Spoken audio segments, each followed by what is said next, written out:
Before we begin, I want to take a moment to congratulate our new full committee chairman, Chairman Tom Cole. He is a tremendous leader and cares deeply about the issues in the State Foreign Operations Bill. We could not be in, the full committee could not be in better hands.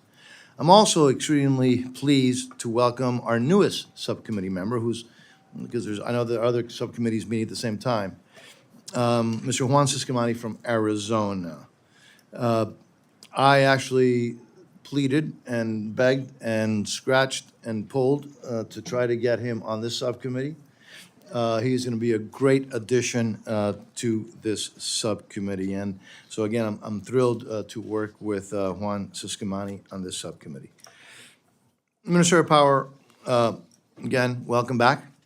Thank you for being here. We're pleased to have you with us this afternoon for the subcommittee's first budget hearing of the year. I want to start by thanking you and also the men and women of USAID for the hard work and service to our country. We do not take that for granted.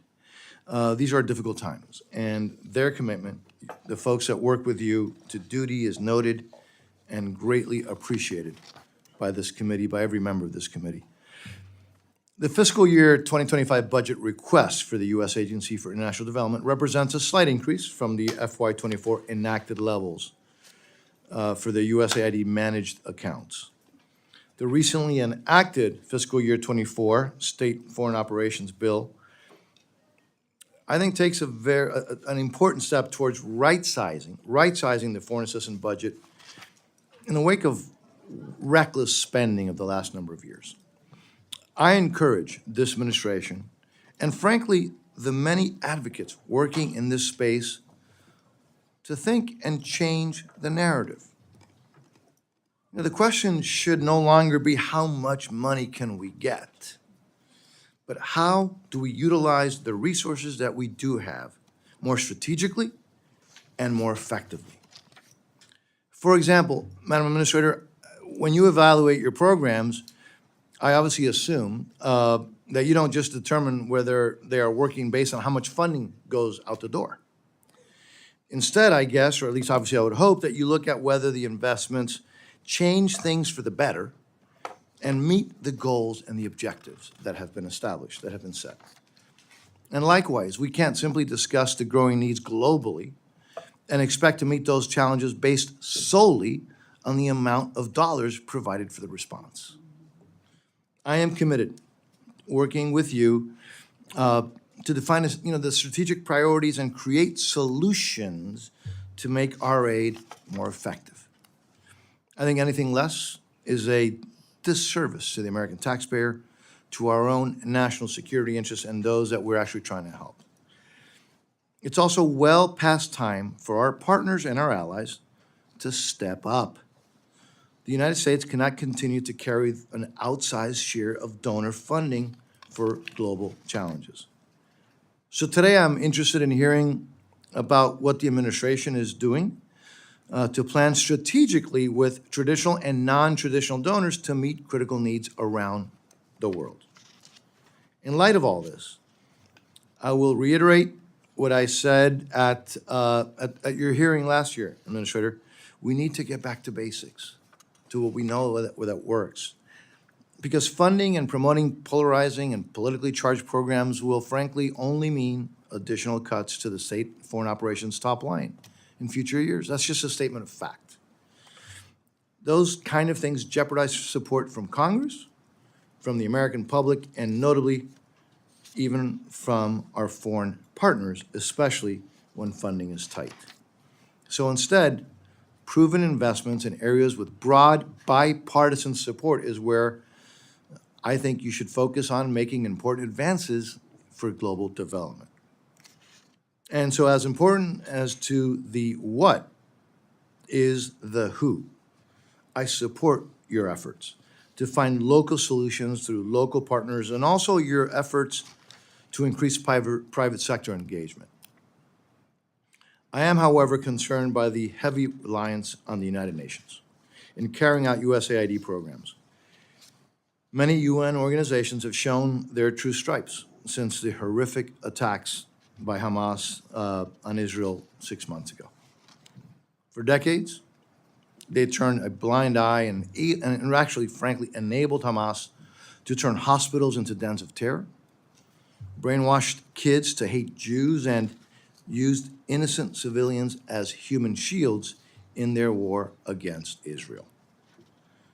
But then, when Israel responded to October 7th, that deep-seated anti-Semitism at the UN was unfortunately on display for the entire world to see.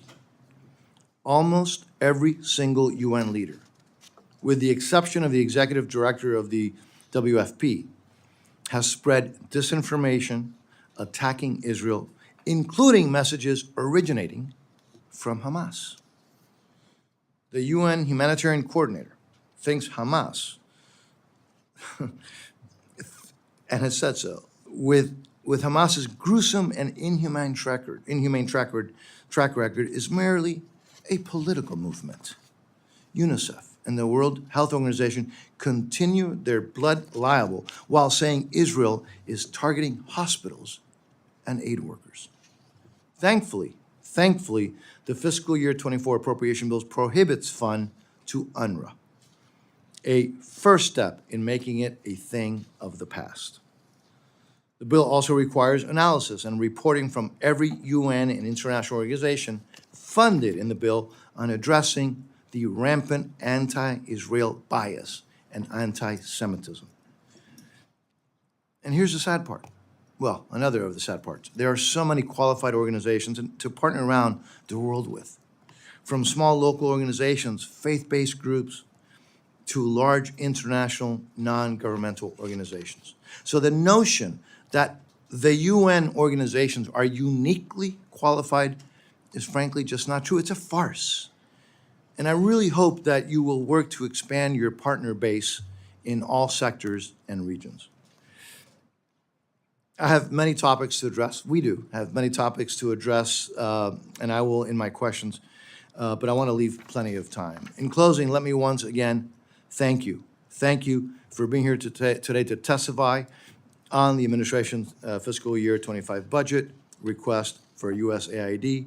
I also want to thank you for always being accessible to me. And now I yield to the ranking member of the subcommittee, Congresswoman Lee, for her opening remarks. You have the floor. Thank you very much, Mr. Chairman. Good afternoon, Madam Administrator. First, let me thank you, Mr. Chairman, for your leadership and for yielding.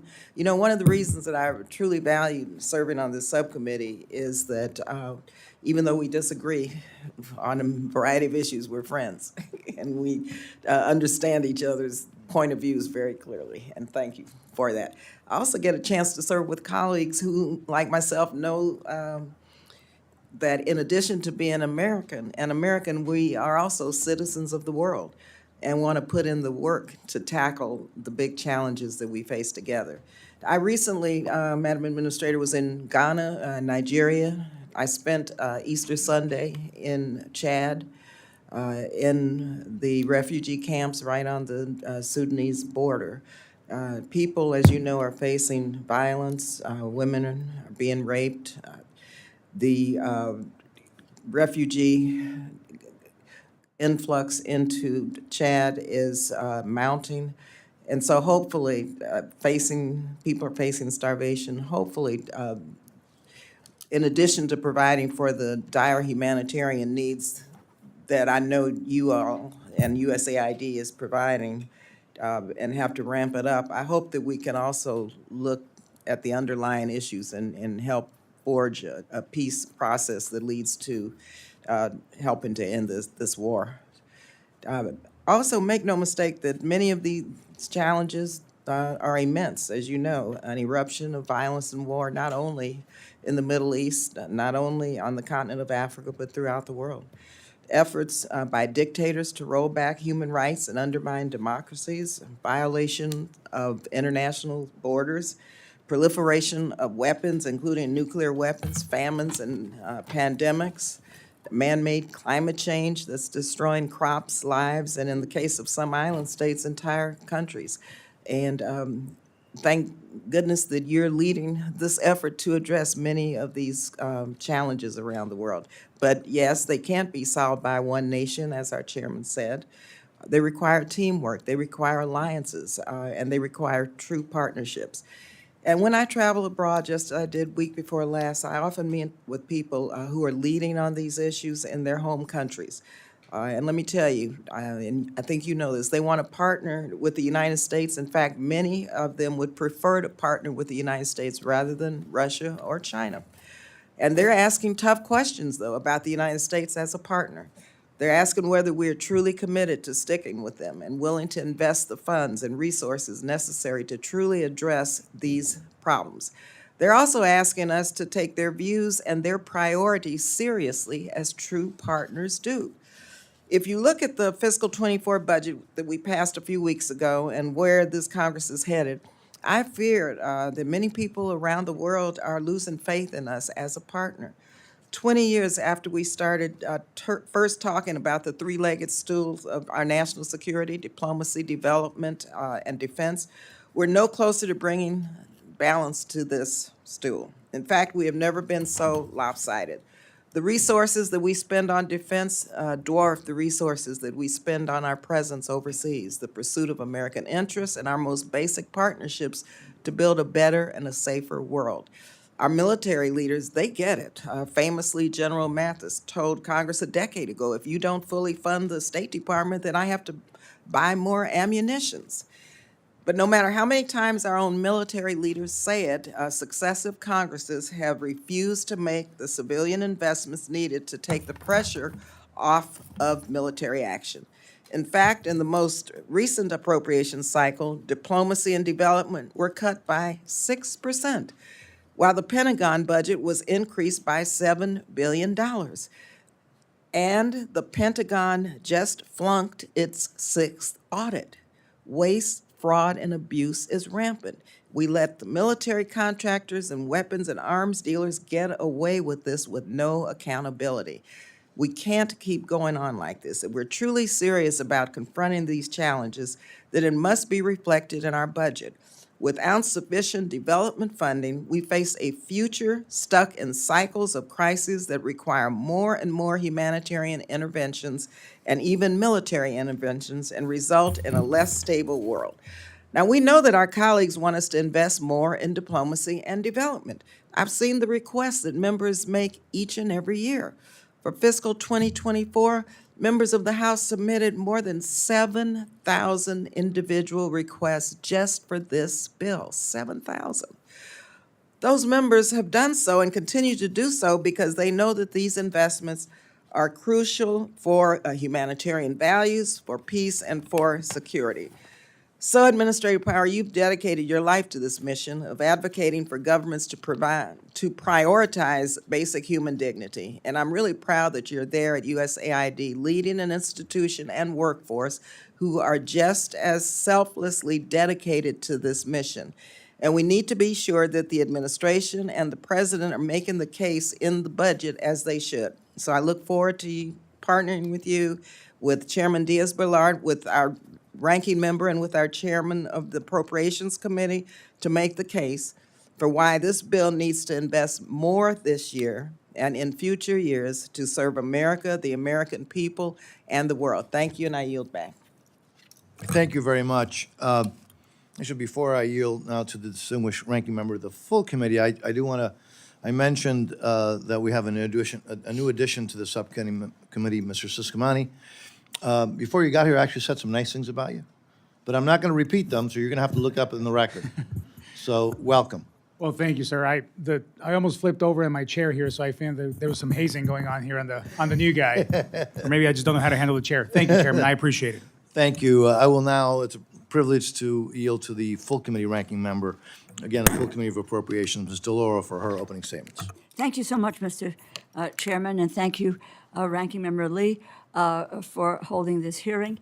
And I want to say a special thank you to our witness, Administrator Power. I've said this for 2 days in a row, and I want to say it because I think it applies here as well. I said it with Secretary Cardona, Secretary Mayorkas. Shirley Chisholm, the first woman to serve in the African-American woman to serve in the House of Representatives, said that public service is the rent you pay for space on this earth. And I want to just say a thank you for paying that rent over and over and over again. We are so grateful for your strong leadership at the U.S. Agency for International Development, USAID, for your vigorous advocacy on behalf of the world's most vulnerable people. And to the staff at your agency, you are doing heroic work. And please, I hope that you will share our gratitude with your staff for the work and the efforts that they engage in. Your stewardship of USAID has improved lives around the world. Grateful for all that you have done to make the case for greater humanitarian aid in what is a time of extraordinary need. And today's hearing is about the budget request for fiscal year 2025. But I want to take this opportunity to underscore the dire need for this Congress to provide supplemental humanitarian aid. Innocent families are in danger. Children are starving. Civilian casualties are mounting in conflict zones all around the world. Earlier this year, I visited Israel, where, along with several of our House colleagues, I had the opportunity to meet with both Israeli and Palestinian Authority leadership.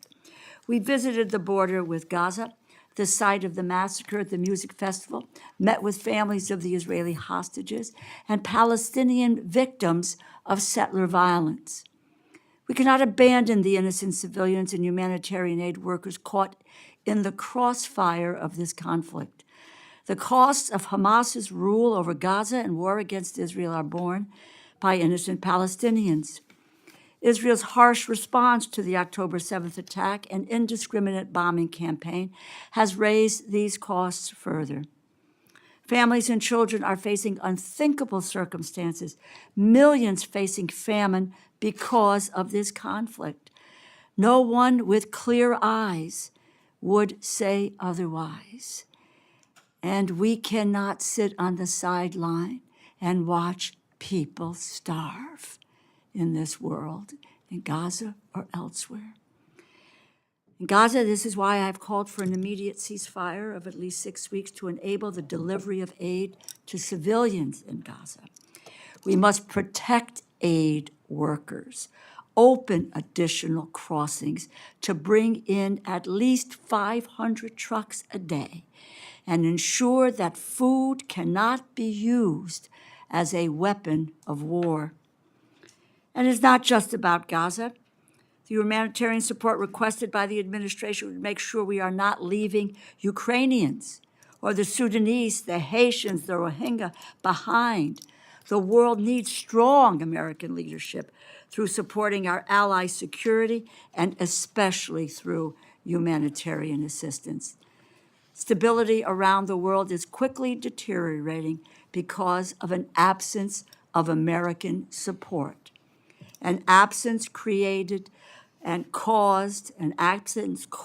by pointless and cynical politicking here in Washington, D.C. We simply cannot choose to sit by and watch as millions around the world starve. Failing to address hunger and malnutrition will have generational effects. In a global economy, a global society, hunger abroad has a direct impact on us at home. We cannot retreat from the world stage under the guise of putting, quote, America first. We put America first by demonstrating the power of American leadership, that we have the strength and the resolve and the heart to fight for the most vulnerable people, protect their freedom, and preserve their dignity. The America that I know does not look away while millions starve.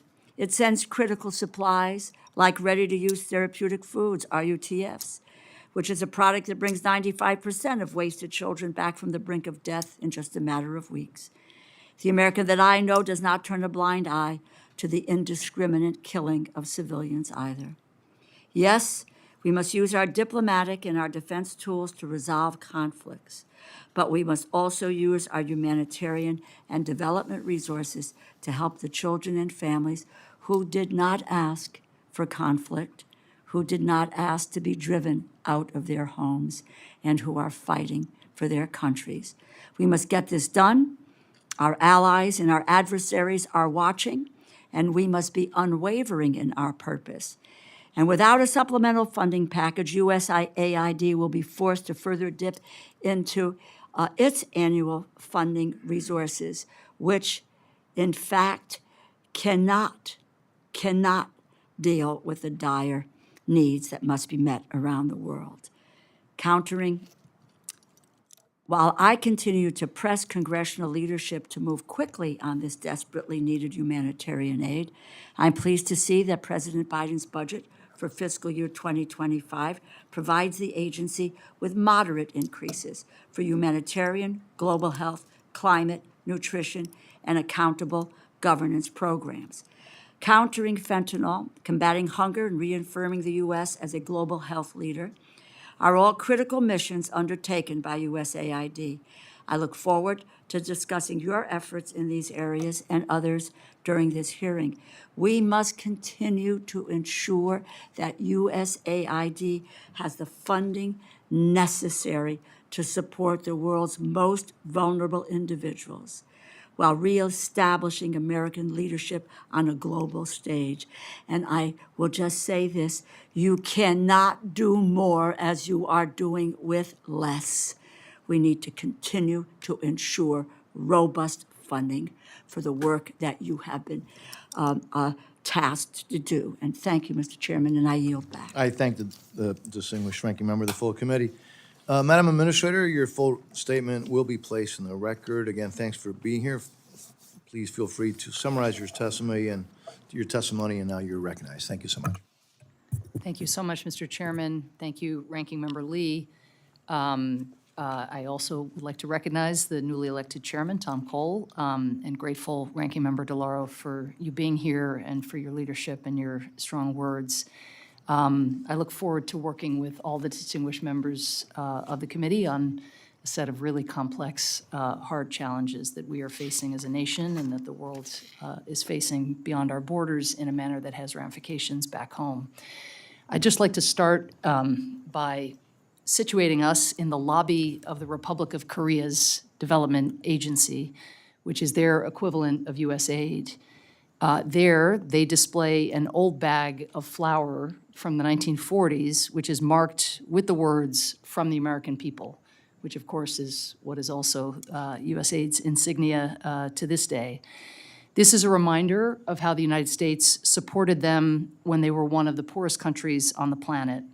Today, South Korea is one of the world's richest nations, and last year, South Korea spent $4 billion providing aid to other nations. This year, they plan to spend nearly $5 billion. The decades that the United States has supported countries in charting their own paths of development have brought extraordinary results for our partners and for our own people. We've helped stop the spread of diseases that threaten us all. We have developed more resilient, high-yield crops that can feed growing populations. We've helped people rise from poverty, and in doing so, invested billions in American small businesses, opening up new markets to American products. 8 of America's top 10 trading partners were once recipients of U.S. assistance, 8 of 10. Under President Biden's leadership and in partnership with this committee, we are building on that remarkable legacy. In Ukraine, USAID has partnered with farmers, helping those farmers withstand some of the most brutal attacks that we have seen. Putin's attempted to destroy the economy, and one of the best ways to destroy the economy is to destroy the agricultural sector. But thanks to you all and the generosity of the American people, we have been able to get farmers the seeds, the equipment, help them build the alternative export routes, help them stay on their feet before the Black Sea. One of the Black Sea routes was reopened. All of this together has ensured that really miraculously, Ukraine has helped rebound its grain exports now to nearly pre-war levels. And some months, its agricultural exports actually exceed what they were doing before February 2022. As a result of that, of course, global food prices are now down 26% from their 2022 peak. So much that happens in the world, again, has consequences back here, and we are grateful for the support that we've gotten to address some of the most destabilizing events of our time. In Nigeria, we are providing community health workers with X-ray and portable technologies to spot diseases like TB early. This technology can be carried in a backpack to rural communities, and so far it has helped increase TB diagnoses by 1/3 in a single year. So patients can get treatment, and critically, outbreaks then won't spread across the planet. Across Africa, we are working to connect African and American companies and reduce barriers to trade through the Prosper Africa initiative. Efforts since 2019 have generated some $86 billion in trade and investment. Again, building prosperity there, to be sure, but also for American businesses here at home. Bipartisan support for these efforts makes Americans safer and more prosperous and provides a critical foundation for U.S. leadership at just the time other global powers are working aggressively to erode U.S. alliances and undermine basic rights and freedom. For example, the PRC's global lending spree, with which you all are familiar, has made it now the world's largest debt collector.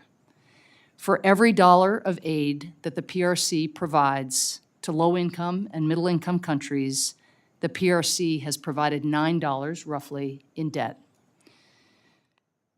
The opposite is true of the United States. For every dollar of debt we provide at least $9 of assistance. The PRC's assistance, also in contrast to ours, tends to be negotiated behind closed doors, which fuels corruption and can demonstrate a flagrant disregard for human rights. Some of you are familiar with the Safe Cities initiative, whereby surveillance and facial recognition technology has been provided by the PRC to more than 80 countries. This technology, of course, can be used to monitor critics, journalists, and activists. We need American leadership to advance models of development and governance that honor freedom and transparency and opportunity. The Biden-Harris administration's FY2025 request of $28.3 billion for USAID's fully and partially managed accounts give us the resources to continue this leadership. With these funds, we will help nations around the world strengthen food security, improve health, and drive economic growth. We will also respond to historic levels of humanitarian need. USAID teams have been working day and night to address the catastrophic humanitarian crisis in Gaza, where nearly the entire population is living under the threat of famine. Add to that the ongoing crises in Ukraine, Sudan, and beyond, and the continued battering from a growing number of natural disasters. And this is a statistic just worth pausing on. The number of people requiring humanitarian assistance has increased by nearly 1/3, from 274 million in 2022 to 363 million at the end of 2023. That is the steepest incline I can recall in my lifetime. To meet these needs, we will need both the $10 billion in this budget request, as well as the $10 billion in emergency humanitarian assistance in the pending national security supplemental request. Otherwise, we will be forced to make draconian cuts to rations to vulnerable people all around the world. I want to be clear, though, that we are responsible stewards of taxpayer resources, and we believe in the importance of leveraging what the taxpayer provides us with to do more. The FY 2025 request recognizes the need for trade-offs, even as these global needs are escalating. The budget gives us specific resources to help us deliver even better value for money. Since we inaugurated our new Office of the Chief Economist last July, this team is already expanding our use of rigorous analysis across the agency to identify the programs with the highest impact per dollar invested so that they can be scaled. For instance, they identified a poverty reduction program our Bureau of Humanitarian Assistance is piloting in Uganda. This offers a sequenced set of supports like training and financial services that help refugees move from being reliant on humanitarian assistance to earning sustainable livelihoods for themselves. For every dollar we invest, households are seeing over 4 times the return in economic benefits. And we are now taking that program, scaling it to other nations. I want to thank you, Mr. Chairman, for your support for the Office of Chief Economist and this cost-effectiveness analysis that we are trying to mainstream across our programming. Beyond maximizing our own resources, we are drawing in new partners through innovative new tools, again, that we thank you for supporting, like our new EDGE Fund, which is an incentive fund designed to apply the private sector's unique edge to some of the largest global development challenges. We're working with companies like Citibank, Walmart, Johnson & Johnson to boost our impact and drive progress beyond our narrow programs. And here, I would just cite one statistic before closing that we're very proud of, which is that between FY21, from FY21 to 23 alone, private sector partner contributions to USAID activities jumped by over 60%. So I just want to reinforce how determined we are to leverage what you give us to bring in resources from others. We need to continue to drive this progress. We need to invest to do so in a workforce that is becoming more nimble and more empowered to pursue truly catalytic change. If we do make these investments, I have no doubt that we can continue America's extraordinary legacy of leadership in building a more prosperous and secure world for all. Thank you so much. Thank you very much, Administrator. Members, I will call on members based on seniority, as always, as we always do seniority of those present when the hearing is called to order, and alternating from side to side. Each member will have 5 minutes for both question and answer. And hopefully we'll have more than one round. And so,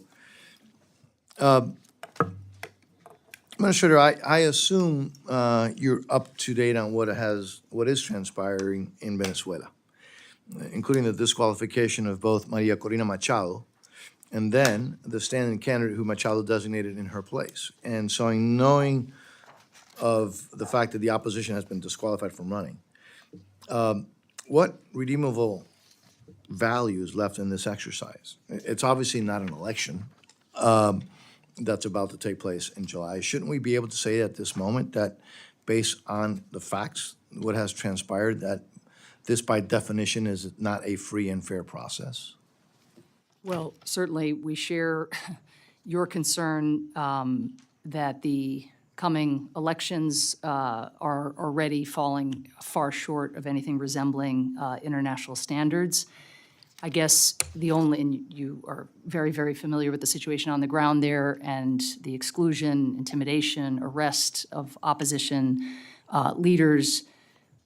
I think the element that we are grappling with together is that the Venezuelan people, of course, want elections, have long wanted elections, and leaders from across the political spectrum have decided to participate, and they are preparing for and participating, viewing it as the best way to show just, again, how much discontent there is with the conditions and with the leadership by Maduro. But again, the main opposition candidates have now been rejected from participating. So I just want to make sure that, we have to know some of the basic things.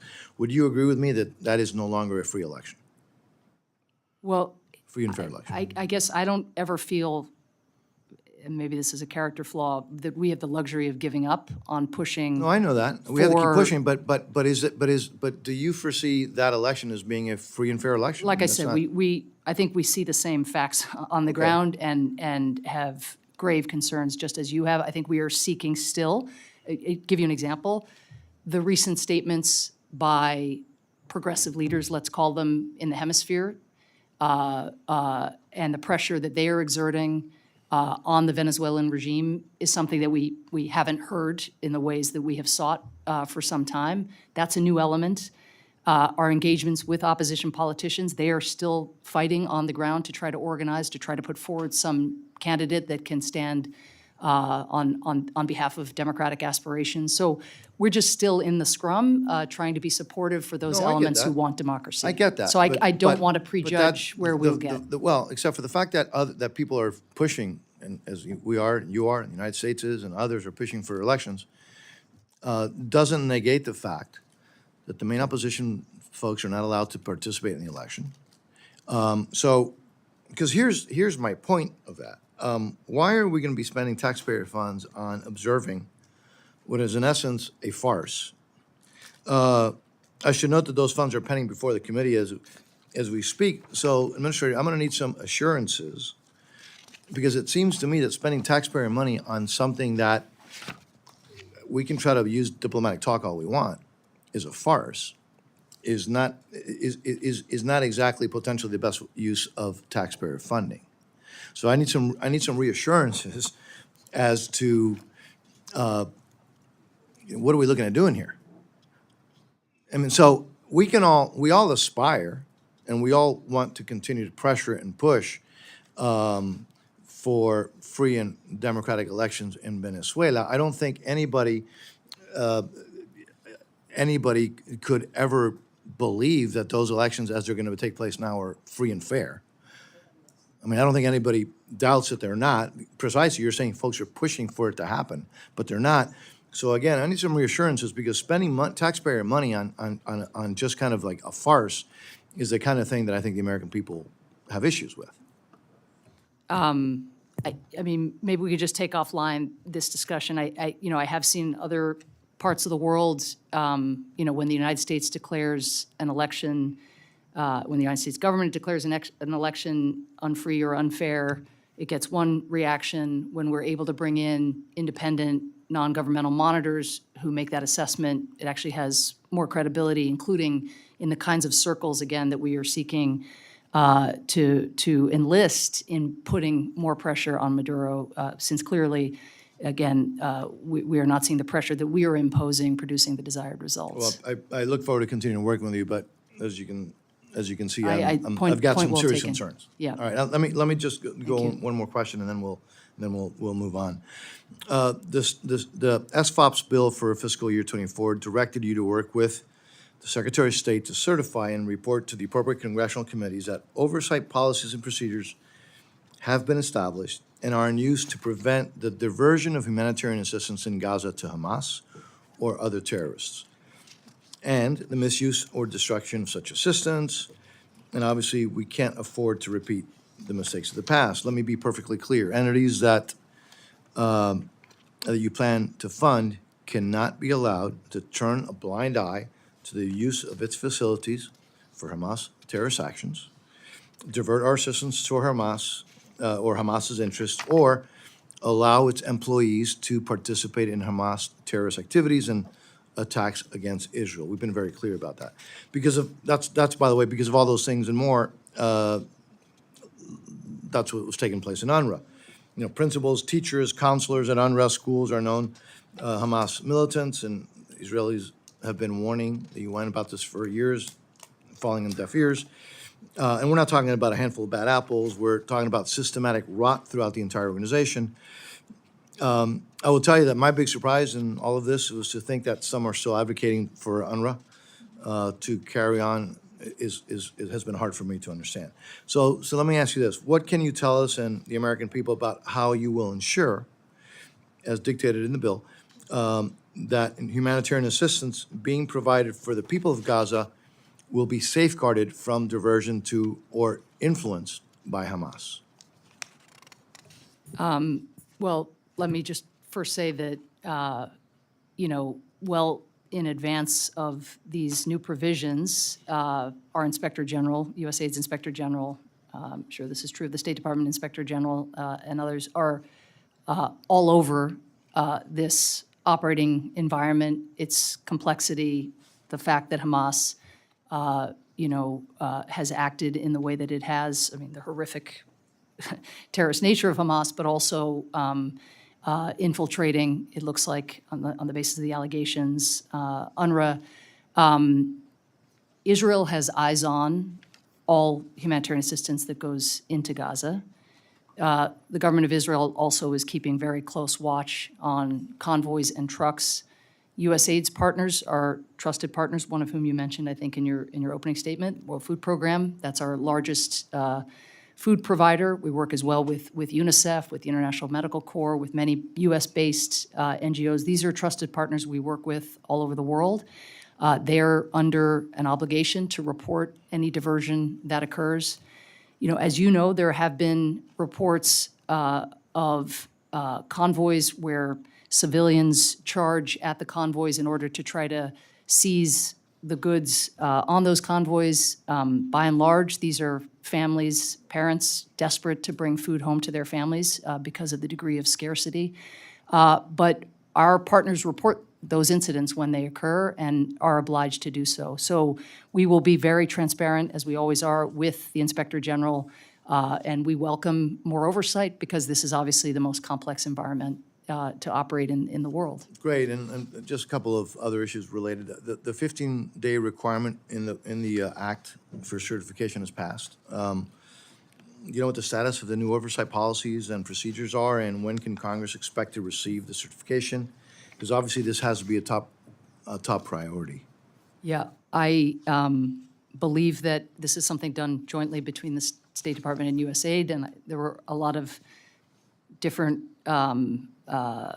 actors within the State Department who had to pull this together, and it has now come over to USAID, and we will get it back to you as soon as possible. I recognize the clock has long past ticked, I It guess, is back, on that. and I just want Yeah. to make sure you understand it is a Yes, top we were priority. tracking, And yeah. lastly, USAID continues to use statistics provided by Hamas regarding, casualty demographics that have proven to be both mathematically flawed and frankly implausible under any wartime scenario. I think that's just legitimizing Hamas's propaganda that Israel is targeting women and children and committing genocide. All of these stats are coming from Hamas. And yet, for example, a recent USAID fund report that claims famine is imminent in Gaza is based on data coming from Hamas, which, as you know, is designated a terrorist organization for good reason. So are you concerned that by doing this, USAID is frankly undermining the credibility of the U.S. government as an honest broker and is really contributing to the anti-Israeli sentiment? Using Hamas propaganda, numbers and statements as if it was factually correct has consequences. So are you concerned about that? Well, I'm actually really glad you raised this because I've had a number of hearings in the last day or two, and this has been alluded to, but it hasn't come up as explicitly. So I'd say the following. I mean, first, I had a chance in my recent visit to Israel to engage the highest leaders, to engage the Prime Minister on Israel's own assessments of casualties. And while there is divergence from the so-called Ministry of Health's, the Ministry of Health's statistics that they have been putting out, it was not substantial. To the degree that there was divergence, it was on the question of fighting-age men and whether they were considered Hamas or not considered Hamas. But, I don't think that on the Israeli side that there may be, again, there certainly are disagreements over some of the facts. But broadly speaking, in terms of casualty numbers overall, there is not much divergence. That's point one. Point two is we have been appealing for greater access for the kinds of partners that I mentioned already, to be able to move around, to be able to themselves monitor, do verification. And this is something that the IDF and the government of Israel can help ensure happens. We can get more of our longstanding international partners to be obtaining data of the kind that we can use at the very least to supplement the data that is coming in from these other sources. That has not been possible because access has been so abridged in this crisis. And, maybe one of the potentially simplest way to at least start is just, make sure that we quote the source when we talk about Department of Health. Hamas. It is Hamas. So, that would be a good starting point. Anyways, everybody's been very kind and tolerating my time. Let me go to this distinguished rank. Thank you very much, Mr. Chairman. Let me go back to my opening statement. Did you want to respond? I'm just noting that the clock doesn't seem to be working. And I have our clock, and I have a self-interest in the clock working.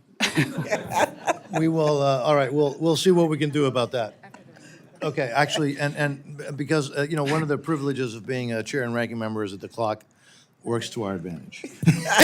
So, Let's see if I can reclaim some of your time.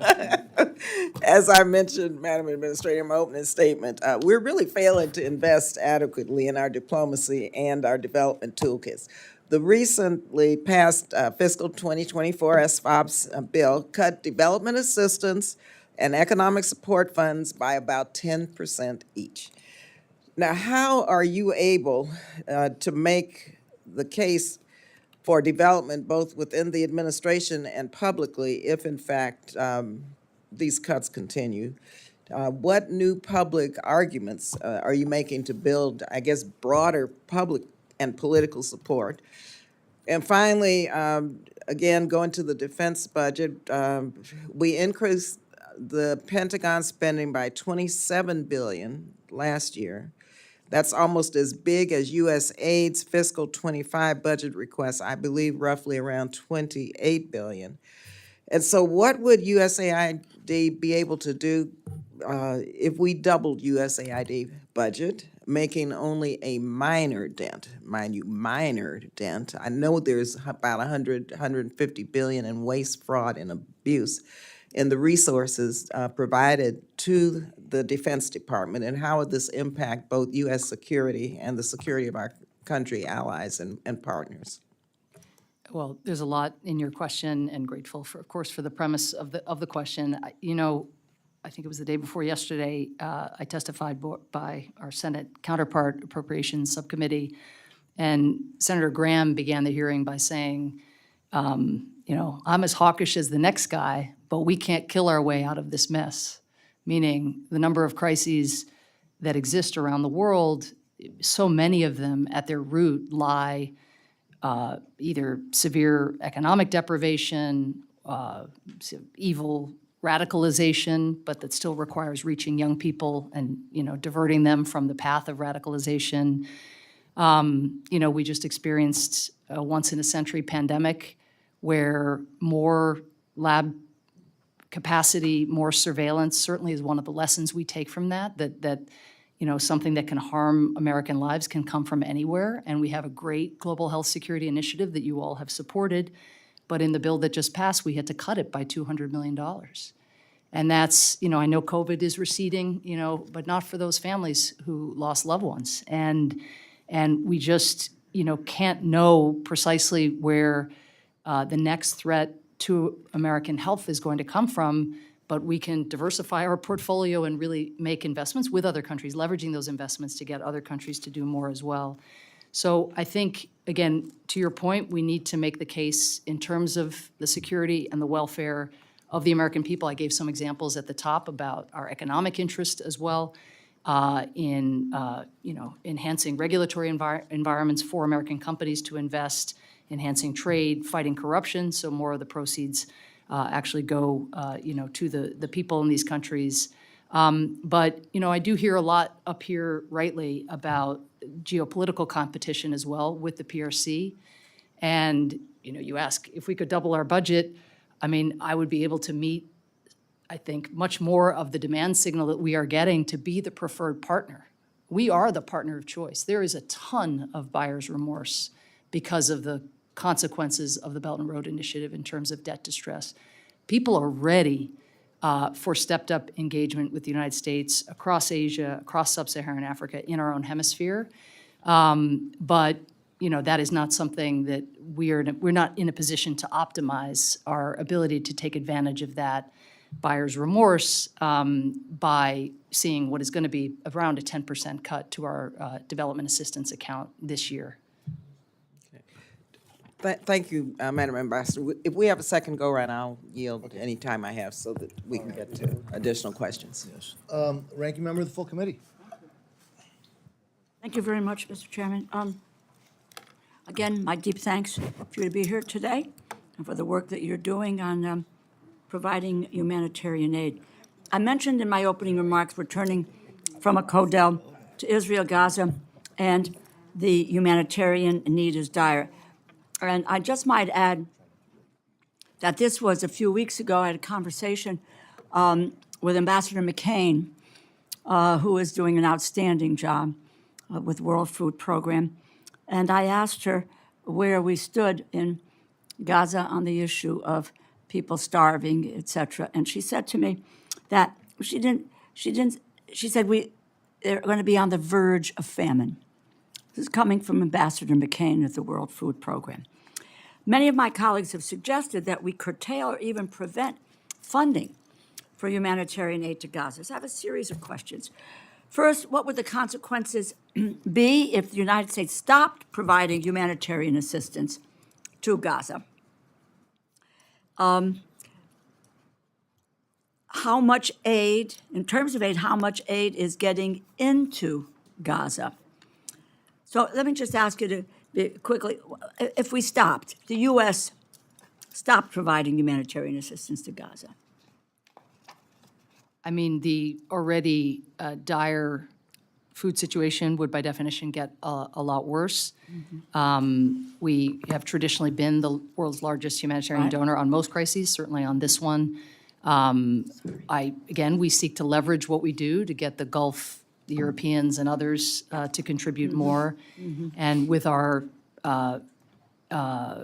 not funding UNRWA, it is the case that a lot of the other partners have moved to step up their funding of UNRWA as we fund, again, these other partners. But if we're not in a position to fund World Food Program, UNICEF, the commodities that UNRWA is distributing would not be flowing into Gaza. And I will just note, because, again, it's a very bleak picture, but you know, we have this week seen the first really substantial improvements in terms of truck access.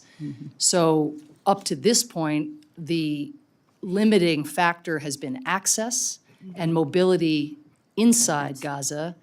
It would be completely heartbreaking if we finally begin to see significant improvements in access, and then the limiting factor would become resources, which is what is going to happen if the National Security Supplemental does not pass. passed. And here, if people hear nothing else on that, because I know it's proven hard to bring the Senate version to a vote, the word supplemental in that context is a misnomer for our humanitarian assistance around the world, because the previous, and this committee knows this, subcommittee knows this well, the previous approach over the last 2 years was to move significant amounts of humanitarian assistance into supplementals.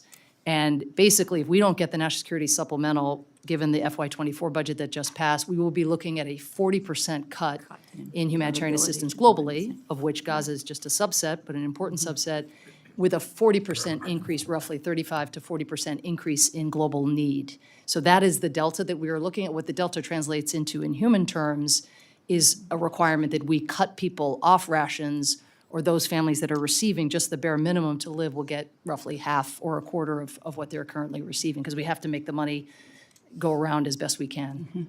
So we would contribute to famine and starvation. You don't have to say yes or no, but that in fact would be the result. If people don't have food and they don't eat, they starve and they die. It's not a rocket science to understand. We're facing situations in Sudan and Haiti and Somalia, et cetera. I don't diminish those, but we've got some of the most engaged non-governmental agencies telling us of what is on the verge of happening. It's my understanding that there needs to be upwards of 500 trucks per day. And you mentioned that this is increasing. What is preventing us from getting more humanitarian aid into Gaza? What are the benefits of land routes versus airdrops or sea deliveries that are being explored as well here? Well, there have been many impediments, let's put it that way, many things that have stood in the way. I think that what is imperative right now is the opening, immediate opening, really, of an additional land crossing. You asked about airdrops versus land. There's no substitute. Airdrops, you know, if you drop a lot of MREs, they do some good for those who receive the meals ready to eat in the moment. But that's, you know, meal ready to eat is a meal ready to eat. Whereas if we can bring in a sack of flour, you're talking about fueling bakeries who can provide bread that can last families for much longer. So opening the Eretz crossing or another crossing in the north where the food shortages are the greatest. Again, the vast majority of the population lives in the south, but for those 300,000 people roughly who live in the north, it's absolutely acute conditions now when it comes to food. So getting that land crossing into the north. We're in conversations with the Jordanians and the government of Israel about significantly expanding a land corridor from Jordan so that also you have more trucks coming in with the prioritization of food, medicine, and other commodities that have been in such short supply inside. That will help a great deal. And then, sometimes discussions of so-called deconfliction or civilian protection That's right, yeah. exist apart from discussions around humanitarian access, but they really actually belong together because it's absolutely imperative not only that humanitarian aid workers be safe to deliver those supplies that come in, but also that the civilians who would come to a distribution themselves feel safe. And we've had a number of significant civilian casualty incidents at food distribution points. Some of those casualty incidents, to be clear, are, again, what I alluded to earlier, the civilians kind of charging the convoys in order to, believing that that this is going to be the last truck they see. But some of them are, by virtue of IDF attacks, that are being investigated and so forth. But it's just really important that the safety of civilians be taken into account, even as the IDF, again, understandably, pursues this horrific terrorist group that still wants to eliminate Jewish people. Do we have, that's was my next point, do we have safeguards in place with regard, does USAID have safeguards in place to protect NGOs who are working in Gaza? Do you have? And by protect, you mean from being killed by getting convoys in or think being? USAID was at the heart of the early discussions, working closely with Ambassador Satterfield to set up the initial so-called deconfliction cell, Right. whereby the humanitarian organizations that we support and others provide their coordinates, their movements to the IDF so that the IDF knows that these are on some no-strike list. I think the challenge, and this has been acknowledged now by the government of Israel, but is that often the information that existed within the deconfliction cell or within the Israeli government wasn't making its way to commanders in the field. And that is one of the reasons that we've seen a significant number of incidents, and that's what all of us are aiming to avoid or to improve that system so that the information that the system as a whole has access to actually reaches the people who are involved in kinetic operations inside Gaza. So that's part of the resources that you need in order to be able to deal with those safeguards, in order to, is that? I mean, I don't know that any outside actor is going to be in a position to able to guarantee it. It's guarantee, really right. incumbent on the IDF in its engagements with humanitarian organizations to be able to offer those assurances and for those assurances to prove reliable. Well, let me make a final comment. I thank your indulgence. I had many conversations, as I want to just try to deal with the capabilities of the NGOs.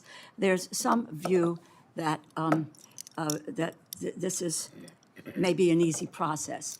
You say to World Central Kitchen, you say to World Food Program, you say to Mercy Corps, you say to the others that, okay, it's now your responsibility to do this because we're removing a distribution system that has existed since 1949. Okay, so and that being UNRWA. When I spoke to each of the heads, I spoke to Jose Antras' staff, I spoke to Save the Children, I spoke to World Food Program, Ambassador McCain, spoke to Oxfam, spoke to all of the NGO, well, not all, but just the big ones, about their own capabilities, which they're great, they're doing all that they can. But quite frankly, what they said, and whether or not you have difficulty with the organization of UNRWA, which there very well may be in terms of you got people at the IDF who've now been removed, and there will be an investigation. There is a current investigation of what happened, et cetera, and that should be ongoing. We'll figure it out. But each and every one of those organizations said very clearly to me that we may be going to another form of doing this, but in the interim, in the short term, it is the only distribution system that we have to get out quantities of humanitarian assistance in the volume that it's needed to go right now to stave off hunger, starvation, and the other efforts that are engaged and involved with providing humanitarian assistance. So I just think that the complexity of this, of distributing this aid, is got to be truly understood in our country of what needs to happen. It's not slam dunk. You go away and we're going to take it over. That is not the case. And we have to understand what happens. And you're in a position to help to understand that or tell us what that complexity is so that we can do something about it as members of Congress who can't sit by, cannot sit by and watch what's happening.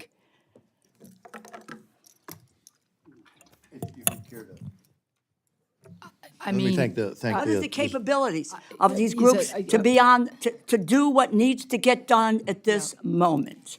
I'll just be brief. I know I'm mindful of time, but what I would say is that, you know, UNRWA before October 7th, and again, I think we all, these allegations are very serious against these named individuals, and the investigation that the UN is doing, the outside investigation, are extremely important, and there are broader lessons for all of our partners to learn. But what is hard to explain, there's the complexity of the war environment, but there's the complexity that UNRWA is just unlike anything that we, and I want to stress, USAID doesn't fund UNRWA, it comes out of the State Department. There are people in our government that are much more expert than I am, but it is a quasi-administration for schools, and we've had exchanges over the years about, you know, again, the problematic textbooks and so forth, but the teachers for Palestinians in Gaza before October 7th were UNRWA teachers. The health workers were paid by UNRWA. So there was a pre-existing pool of 13,000 people, of which a significant subset, since there's, you know, very few health facilities still functional, and, you know, all the schools have either closed or are no longer operational or have been destroyed. Those people pivoted to being involved in this distribution. And so I think that's the exchange also, Mr. Chairman, in terms of what you mentioned at the beginning. For now, you know, World Food Program, UNICEF, you know, they have dozens of employees on the ground, not thousands. And the government of Israel even, you know, a month ago sought, again, understandably in light of these allegations, but came to the view that they don't want UNRWA involved in convoys. But it became impossible to do convoys to address the level of food insecurity. So now, thankfully, they have reversed that position and are now allowing UNRWA trucks and vehicles to be at least part of convoys, even though they're maintaining the position on whether UNRWA leads convoys. But this is just an example of the necessity, given the degree of urgency around food needs, to draw on the infrastructure that exists. We just don't have the luxury of having some wholesale building of an entirely new distribution system while bombs are falling and while severe acute malnutrition is skyrocketing. Let me again thank the distinguished ranking member, and also for being here. And, Thank you very and much. no, thank you. And to all of you, Administrator, I get that. UNRWA has a lot of employees. So does Hamas. And a lot of those employees are Hamas. And the concept of, yeah, if we wanted just to ignore, and you know, that's the sad part about why the UN should have been listening and acting before October to not become a fully owned subsidiary of Hamas, and then we wouldn't be having this conversation. But let me go on to my colleagues who have been incredibly patient. Mr. Fleischman, Chairman Fleischman, thank you for your patience. You're recognized, sir. Thank you, Mr. Chairman. And Administrator Powers, I want to thank you for appearing before the subcommittee and all of your hard work. Last year, as you may recall, I asked you how USAID planned on increasing sustainability for a $17 billion contract to distribute medicines around the world, which was a renewal of a $10 billion contract before that, which was a renewal of a series of awards going back to the 1960s. We discussed and you agreed that USAID planned on changing business as usual by working with more local partners in a more market-based and sustainable model rather than perpetuating the often disappointing legacy approaches. However, I've been disappointed to read that USAID has once again starting to issue these contracts to the same set of legacy Washington, D.C. based aid contractors. My first question is, what is your strategy, and can you assure this committee that USAID actually plans on doing things differently with respect to these awards and changing the development model to include more market-based, sustainable local partners? Thank you. Well, first of all, thank you for sticking with this and with us. We have set targets to channel our assistance to local partners to try to get to 25% by 2025. We are going to fall short of that target. There are many barriers that I'd welcome the chance to follow up on offline. In terms of contracting officers, we have far fewer contracting officers than, for example, DOD, which I may have said in the exchange last year. Forgive me, I don't remember. I think we have gotten to the place where we're now at about slightly higher than 10% of our assistance more broadly. Where we are lagging, as your question underscores, is in bulk procurement. I think we have a long way to go there. Again, one of the reasons that having an insufficient number of contracting officers matters is, doing these smaller grants or contracts, eats up the bandwidth of these stretch contracting officers. So I think if we can build out that core, we'll be in a position to be more versatile. But it is the case, this is something that is important, which is that we are now working with more local partners than we ever have in our history. And the work with USAID.gov website, which was meant to bring in untraditional partners, including small business, as well as local organizations in the countries in which we work, has about 4,000 people who have signed in and created partner profiles. We are working through that. I think 70 to 80% of those who have signed up via work with USAID.gov are new partners. So we have the pool, but on the big commodity procurement, which you're focused on, we have some work to do. Thank you. Our government support for Gavi, the Vaccine Alliance, is critical to advancing our global maternal and child health and pandemic preparedness and response goals. Over the past 2 decades, Gavi has achieved a remarkable record of success. At the same time, Gavi has played a role in promoting global health security. I'm pleased to see that USAID continue to advance development of health innovations through the new 2023 through 2028 Global Health R&D strategy, given that we are still missing critical drugs, vaccines, and diagnostics to tackle health challenges like tuberculosis, HIV, and malaria. As you know, 2024 is a replenishment year for Gavi, and it will convene its broad network of donors this summer to commit to the next 5-year program funding cycle. U.S. support for Gavi has always played a key role in marshaling commitments from Gavi's other donors, and this replenishment cycle will be no different. My question, please, is can you give us a sense of how the Biden administration is approaching the Gavi replenishment from other donors? Thank you.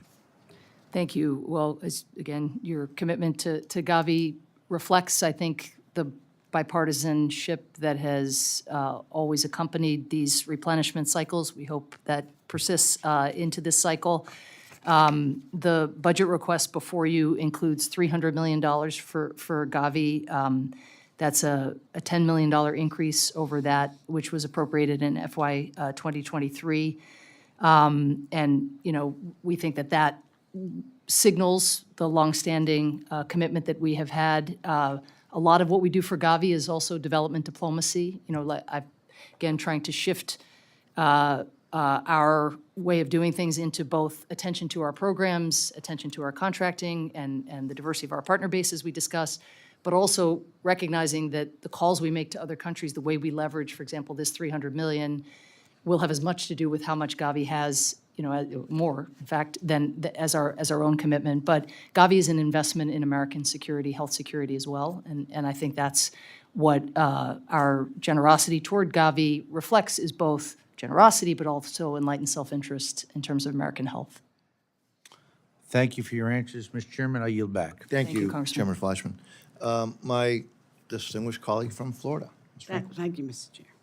And thank you, Administrator Power. So good to have you. I'm over here. Hello.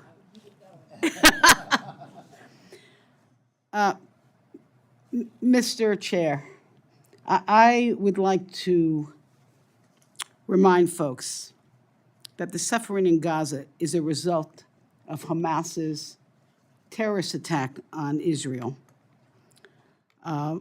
brutal terrorist attack. And I want to remind folks, too, that there is still so much suffering in Israel. And Hamas leaders have clearly said that this is just a start. So I want to say very clearly that Hamas must release the hostages. They should stand down, which is questionable that they will. And obviously allow humanitarian assistance to flow, and hopefully all parties will cooperate with that. But I want to say, Mr. Speaker, I try to make you Speaker. Mr. Chairman, that Israel needs, Israel needs a time and space to defend itself. And I do hope that we can come together and pass the Ukraine and Israel budget that will allow that to happen, and that it must include humanitarian support. I wanted to ask Administrative Power, I'm a grandmother, so the thought of children starving any place is very disturbing to me. And I think you said this, there is famine all over the world. Can you quantify that? And with examples of countries? I think. Well, Yeah. again, Yes. I'm very deferential here to the experts. There's a committee of experts that looks at this, and there's a set of maybe if you're interested, sort of the technical requirements around the percentage of children who are malnourished, the number of families, percentage of families facing severe food insecurity. I think the places that we are most alert to the risk of food insecurity and food scarcity causing large-scale loss of life and suffering would be Sudan right now and Gaza. But there are pockets, in Burkina Faso where warnings have been issued. There have been pockets of Ethiopia in light of the drought conditions and very significant conflict that has impeded humanitarian access. But I think, again, one needs resources, one needs access, and that requires political will among all of us. So, yeah. One of probably the most disturbing aspects of this Hamas attack on Israel has been the sexual violence against women. And I have to say this, also one of the most disturbing aspects of Putin's war in Ukraine has also been the sexual assault on women. And it seems like, people say, oh, well, this is always part of war. Well, it is not always. It's part of some wars, and some, obviously, military forces use sexual assault as a tool. But we can't just let it go with a shrug. And so my question is there anything in the budget on this particular subject of protecting or working with women in these conflict zones or after? I know Ukraine especially, this has been a very big issue. Let me start by saying that it should never be greeted with a shrug. We should never get used to the weaponization of sexual violence. I started my career in Bosnia, where there were rape camps that had been set up to target Bosnian Muslim women primarily. And what Hamas did and the documentation of that is it's horrifying. And all of us should force ourselves to read these accounts. When I was in Israel last month, I traveled to Kibbutz Be'eri, where more than 100 people had been killed, and from where people were kidnapped and hostages have been taken.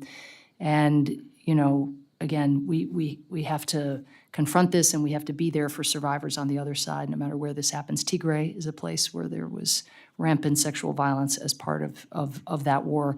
You asked a question, you know, we operate globally, but we operate country by country, and I'm happy to follow up with you and get you sort of what share of our humanitarian programming exists in this space. But I can't resist also coming back to the National Security Supplemental and how important it is, because you started your question by talking about food insecurity and the risk of famine.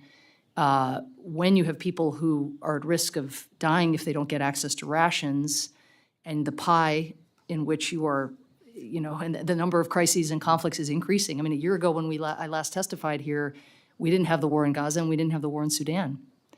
I mean, so the wars keep getting added to the ledger and unfortunately not getting taken away. So I worry that it is programming like this that is most likely to get cut. That is the psychosocial care and the GBV services to survivors. And so that is, again, if we can right-size our humanitarian assistance budget, just to even with the new wars, to just be flat with last year would allow us to do more of this kind of programming. Mr. Chair, just what are the numbers in Sudan? What? In terms of the food insecurity, well, in terms of the numbers who are IPC, the most extreme, I think it is 4 million people are in that sort of most extreme food insecurity category. But there, again, the issue is the two warring factions. We have commodities. The U.S. spent nearly $1 billion since the war began on humanitarian assistance, including $600 million from USAID.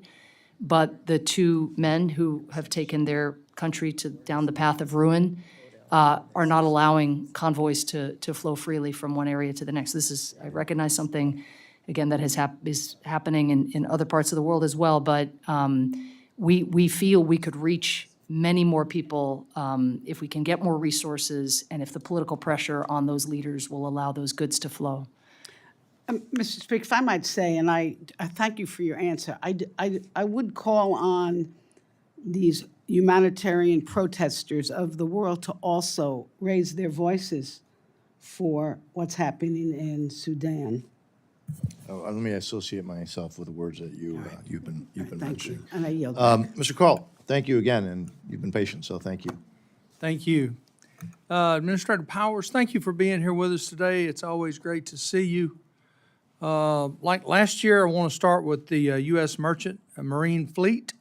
Cargo's preference law requires federal agencies to ship at least half of the taxpayers' financed cargo on U.S.-flagged, U.S.-owned, U.S.-crewed ships. U.S.-flagged ships rely on Ship American cargo preference rules to stay afloat, and in the face of unfair competition from the Chinese and other subsidiary fleets, the flags of convenience, as they're referred to, that does not comply with the U.S. safety and environmental tax and wage laws. However, USDA's cargo preference compliance leaves much to be desired. In the recent years, USDA has only shipped about 30% of its cargo on U.S. flagged ships, while those vessels remain laid up and their mariners out of work. Please outline for me what USA can do to maximize its use of these U.S. flagged vessels over the coming year, consistent with its obligation under law. Thank you. And thank you for returning to this important subject, which does have a great bearing on how quickly we are able to move commodities to people along the lines of what we've been describing.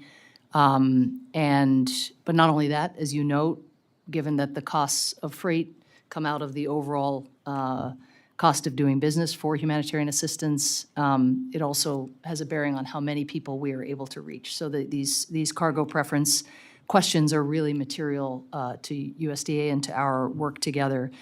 So as you know, we're required to ship 50% of our commodities on U.S. flag ships. I think there are two issues. One, and I think your question got at this, but there aren't enough U.S. flagged ships in the program, and some of those ships are very old. And two, partly because of the other countries involved in this business that you mentioned, it is more expensive to ship on U.S. ships than on foreign flag ships. Today, because the number of bulk vessels that are U.S. flagged is limited, today there are only 4 bulk vessels operating under U.S. flag. And maybe this is kind of what you were getting at, but last year USAID did not receive U.S. flag offers on 33% of our bulk cargo opportunities in FY2023. So one suggestion, and I have to be careful here because there are a lot of agencies involved in this matter, but one of the limiting factors to increasing bulk vessel availability, and I'm looking at you because you're more expert on this than I am, but is the statutory 3-year waiting period for joining the cargo preference program. And I think the Maritime Administration has raised concerns about this waiting period. The supply of vessels in the fleet, expanding that supply, maybe accelerating that process. This was also in a recent GAO report. That would at least put us in a position where maybe we could get more offers on the tenders that we are putting out. There are Let me interrupt trade-offs. you there, because I met Yeah. with them yesterday, and they said there were 10 vessels. Well, we can have access to, circle back. not 3. And if it's a cost factor, remember, these are taxpayers' money, so we need to spend this money within our country if we can actually spend it. Well, the good thing about the commodity program is we're spending it on U.S. food as well. So it's but a question of, Yeah, but also the freight side too, because those ships are very important to us in war times. We need to keep them active. If it's hauling your freight and we have to pay a little bit more for it, that's okay. But in war times, when they're going to truly become so valuable, because they laid up many of those Liberty ships, many of these ships we're talking about in Mobile, up the Mobile River, and as a child, I watched them get chopped up one at a time. There were hundreds. It was amazing how many ships there were, and we're down to 10 or 3, as you're saying.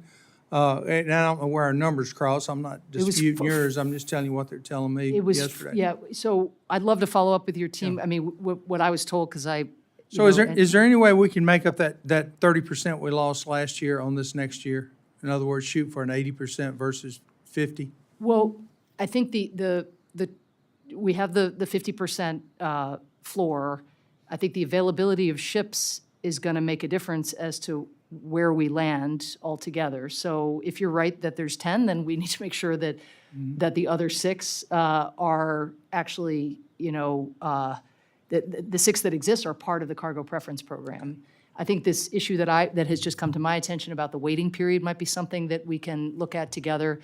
But again, bearing in mind that the whole enterprise is also about addressing, what is in my lifetime the greatest rates of malnutrition and hunger than we have seen. We want to make sure that in paying those higher costs, which granted, of course, go to Americans, that doesn't come at the expense of actually feeding the people that this program is also designed. Well, is thank above you all for designed to thank you for the support. job you do. It doesn't go unnoticed, and Thank you, thank sir. you very much. But let's please follow up and see what we can do together. Mr. Chairman. Mr. Carl, and you've been an amazing leader in this, so thank you. Thank you. Congresswoman Torres, you're recognized. Thank you, Chairman. And I just want to say to you that I welcome a separate hearing with witnesses who are a bit more directly involved in the situation, such as the U.S. ambassador to the UN, so that we can continue to have a more informed conversation around what is happening in Israel and in Gaza. I know I was supposed to travel with you last year to the area, and I finally went as a member of Congress to Israel, and unfortunately, one of the sites that we were supposed to see at the northern Lebanon border, we were not able to reach because it got bombed just hours before we arrived. So the situation there is still very tense. And, you know, we do need to have a conversation around that. Administrator Power, I'm going to go into the area of my expertise and, you know, my interests in the last 10 years since I've been in Congress. I'm tired of everything that has been happening with the sad, you know, issues of our children on our southern border, suffering from these hard leaders, for lack of a better word, in the Northern Triangle that are continue to push this population north. Most of them are indigenous populations, not to mention the issue of drugs coming into the U.S., being pushed by former Honduran President Juan Orlando Hernandez. So, you know, enough is enough.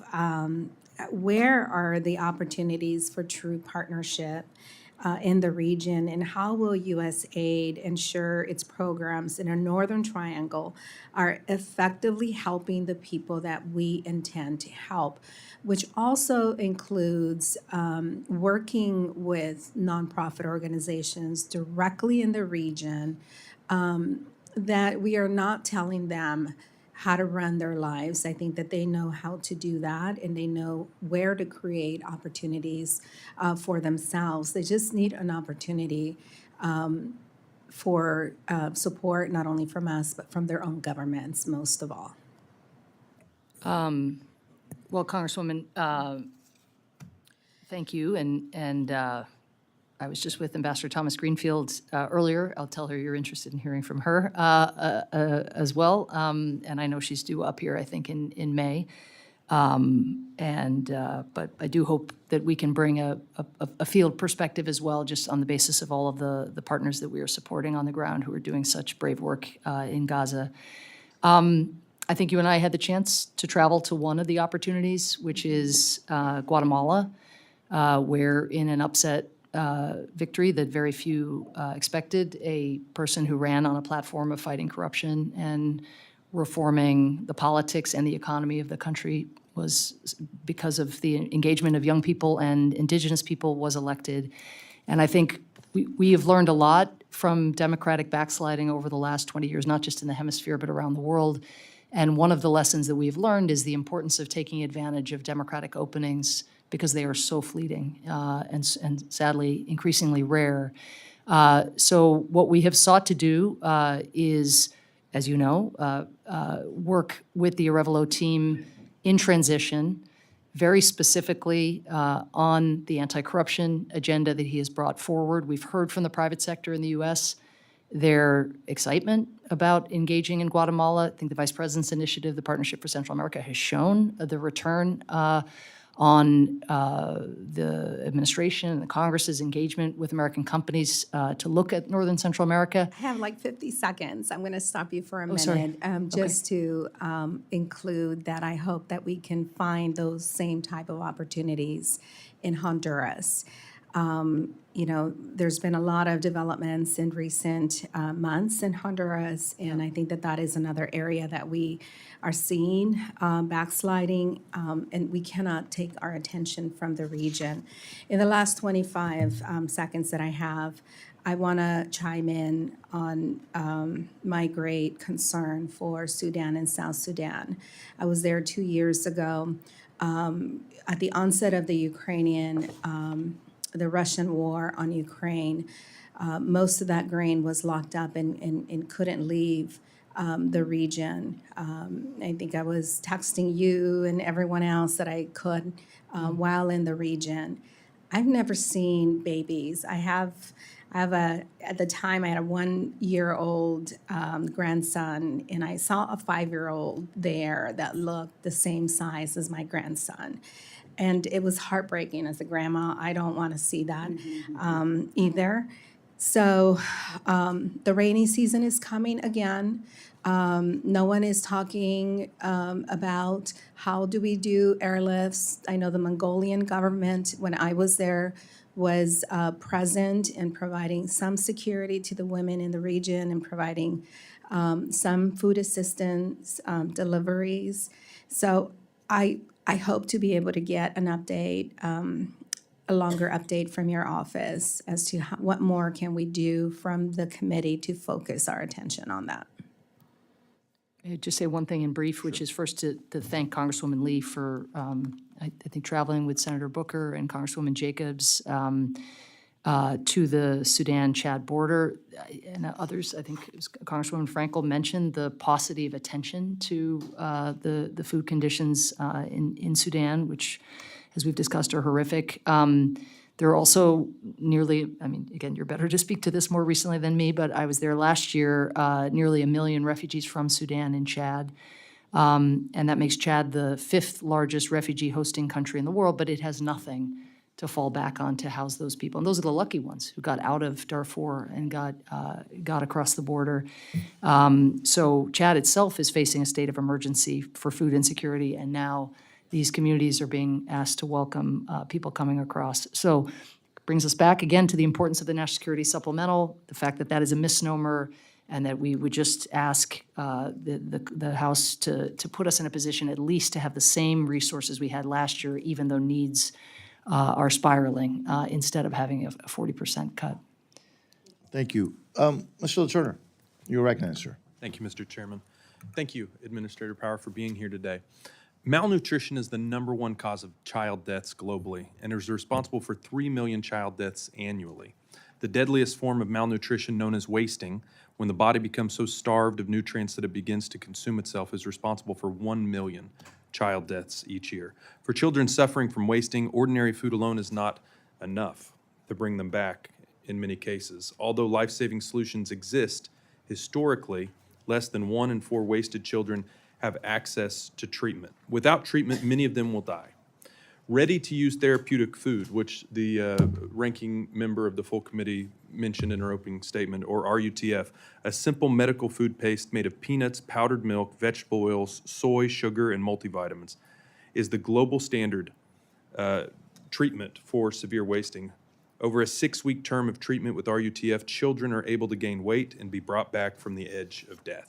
In 2022, the United States, alongside Canada, Ireland, and the Netherlands, and the UK, and private philanthropy, made a historic commitment to over $500 million to produce and deliver RUTF to treat millions of wasted children.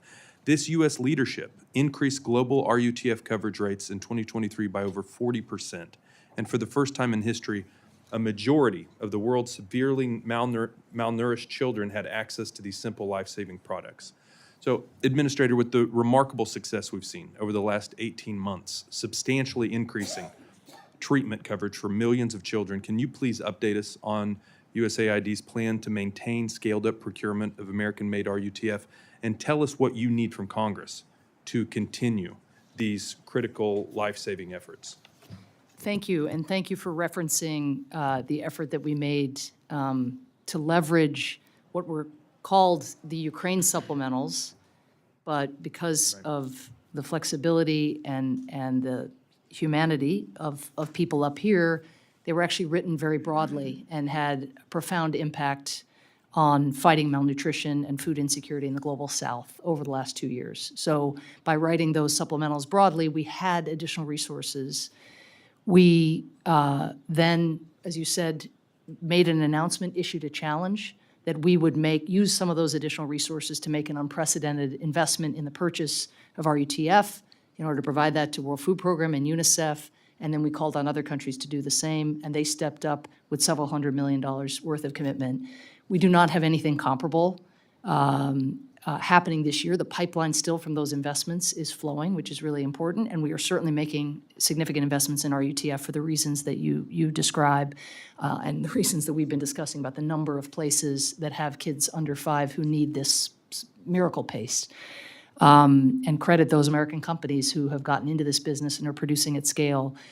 Unfortunately, my answers, I'm a little bit repetitive today, and I don't mean to be, but we need the National Security Supplemental. We just need it. It has in it the resources that would allow us at least to have the same humanitarian budget roughly that we had last year, and even though needs are up because of Sudan and Gaza way more this year, that would allow us to make more substantial investments. One of the things that was really great about the challenge that we issued to other countries to step on our UTF and the big pledge, the unprecedented pledge that you referenced that we made, is that it allowed some of the American companies to get their production cycles going and really to produce at scale, knowing that those purchases were going to be made. The way it's happened, as I understand it, I'm not Were an you able to expert. see cost reductions as a result of that? Because it's about $1 a day for the Yes, treatment. I mean, for I the- would presume in bulk, we should have, but I don't know that. We'd have to get back to you on that. But if we can have some predictability and the infusion of resources that would just keep us flat with last year, we would be in a position, again, to give that kind of notice to those companies that would allow them to know that there will be a market for the production that they do, because bottlenecks apparently have been a major issue or delayed supply chains when it comes to RUTF in the past. Currently, there are over 20 U.S. government agencies engaged in our foreign assistance efforts, including USAID, State, MCC, DFC, Treasury, Commerce, Agriculture, Justice, and DHS. While funding decisions are intended to be made by ambassadors at each post, the programming decisions tend to be made here in Washington. What are you doing at USAID to ensure that these efforts are coordinated across agencies and aligned with our national security and diplomatic objectives, like countering the Chinese Communist Party, for example? Yeah, well, I think, actually, it's a great example. I think the Global Infrastructure Initiative is an example of where the NSC role in coordinating and bringing all those agencies together is extremely important around global infrastructure. USAID's share of that is catalytic. It's often regulatory, or it's, taking our food security programs and making sure that the beneficiaries, for example, can benefit from the Libido Railroad as it gets built. We might do a public-private partnership with the Angolan Ministry of Transportation so that they can get other transportation concessions going. So that's our slice of it, but the DFC might be making the much more substantial investments. So I think the NSC has a critical role to play. I would say Feed the Future, our food security programs, another area where USDA, MCC, DFC, all have, State Department, of course, have active programming. There, I'm the chair of the Feed the Future board, and we bring the other agencies together around our shared agricultural food security agenda, including research investments that we and USDA and others are making domestically to make sure we're benefiting from the best minds of the United States in adapting to changing weather and the like. I appreciate your answer on that, and I look forward to having further discussions with you specifically about RUTF. 'Cause I I'd think- welcome that. I know your leadership on that has been great. I yield back, Mr. Chairman. Thank you, sir. Thank you, sir. Ms. Meng, you have the floor. Thank you, Mr. Chairman. Thank you, Ranking Member Lee. Thank you, Administrator Power, for being here. I wanted to ask about the budget request for USAID for fiscal year 2025, which assumes that Congress will provide supplemental funding. Earlier this week, I had the privilege of meeting with Ukrainian Ambassador Markarova. We spoke about how, as you know, almost 90% of the Ukrainians who have fled have been women and children. Last year, Representatives Franco, Houlihan, and I sent a bipartisan letter asking that your agency, which is doing great work on the ground in Ukraine and surrounding countries, prioritize the needs of women and girls in humanitarian funding and assistance strategies to address gender-based violence. Administrator Power, I want to thank you for the resources that your agency has dedicated to women and girls in crisis, especially through the Safe from the Start program. Broadly speaking, how is USAID continuing to respond to the Ukraine crisis, and how would a lack of supplemental funding affect your ongoing response in Ukraine and around the world? Furthermore, can you also speak to how USAID and partners are addressing gender-based violence in Ukraine and host countries? Well, thank you. I'm glad this is a topic that is getting more attention than it often does today. Maybe I would just note beyond what I've said already in response to Congresswoman Frankel's comments that in Ukraine, again, thanks to the resources that we were able to invest in two broad domains, humanitarian emergency response and development assistance, we've been able to do an awful lot. Everything from hotlines to prevent sexual trafficking, which was a major issue as those refugees poured into Eastern Europe when the war began and have continued to flow with Putin's escalation in recent weeks. Gender-based violence care, psychosocial support, also support for alerts so that people know their rights, and we try to chip away at the stigma around sexual violence, because in the first wave of the invasion during the occupation of Ukrainian territories from which Russian forces were ultimately repelled in many places, so many women came out of that, not only having suffered unimaginable rape and sexual imprisonment and torture, but also feeling in their communities that they couldn't talk about it. And I will say President Zelensky and Madam Zelensky have done a really good job trying to destigmatize and really make clear, who's at fault in horrors of that nature.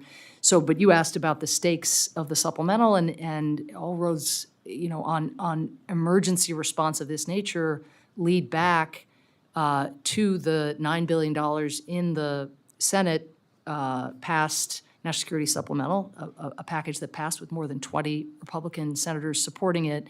But we have been able to spend $210 million broadly in Ukraine on programming that touches GBV, sexual trafficking, the rights of persons with disabilities, attacks on LGBTQI plus people. 10% of our so-called DART budget. Those resources are just not available to us. The supplemental contains a request very specific to Ukraine for more than $1 billion for humanitarian assistance. As I've said, with needs up, we're down 40% from where we were last year in humanitarian assistance, and these kinds of programs are going to pay a terrible price. I yield back. Mr. Siscomani, again, I said it before, I'll say it again, I'm honored and thrilled that you are on this subcommittee, and now the floor is yours, sir.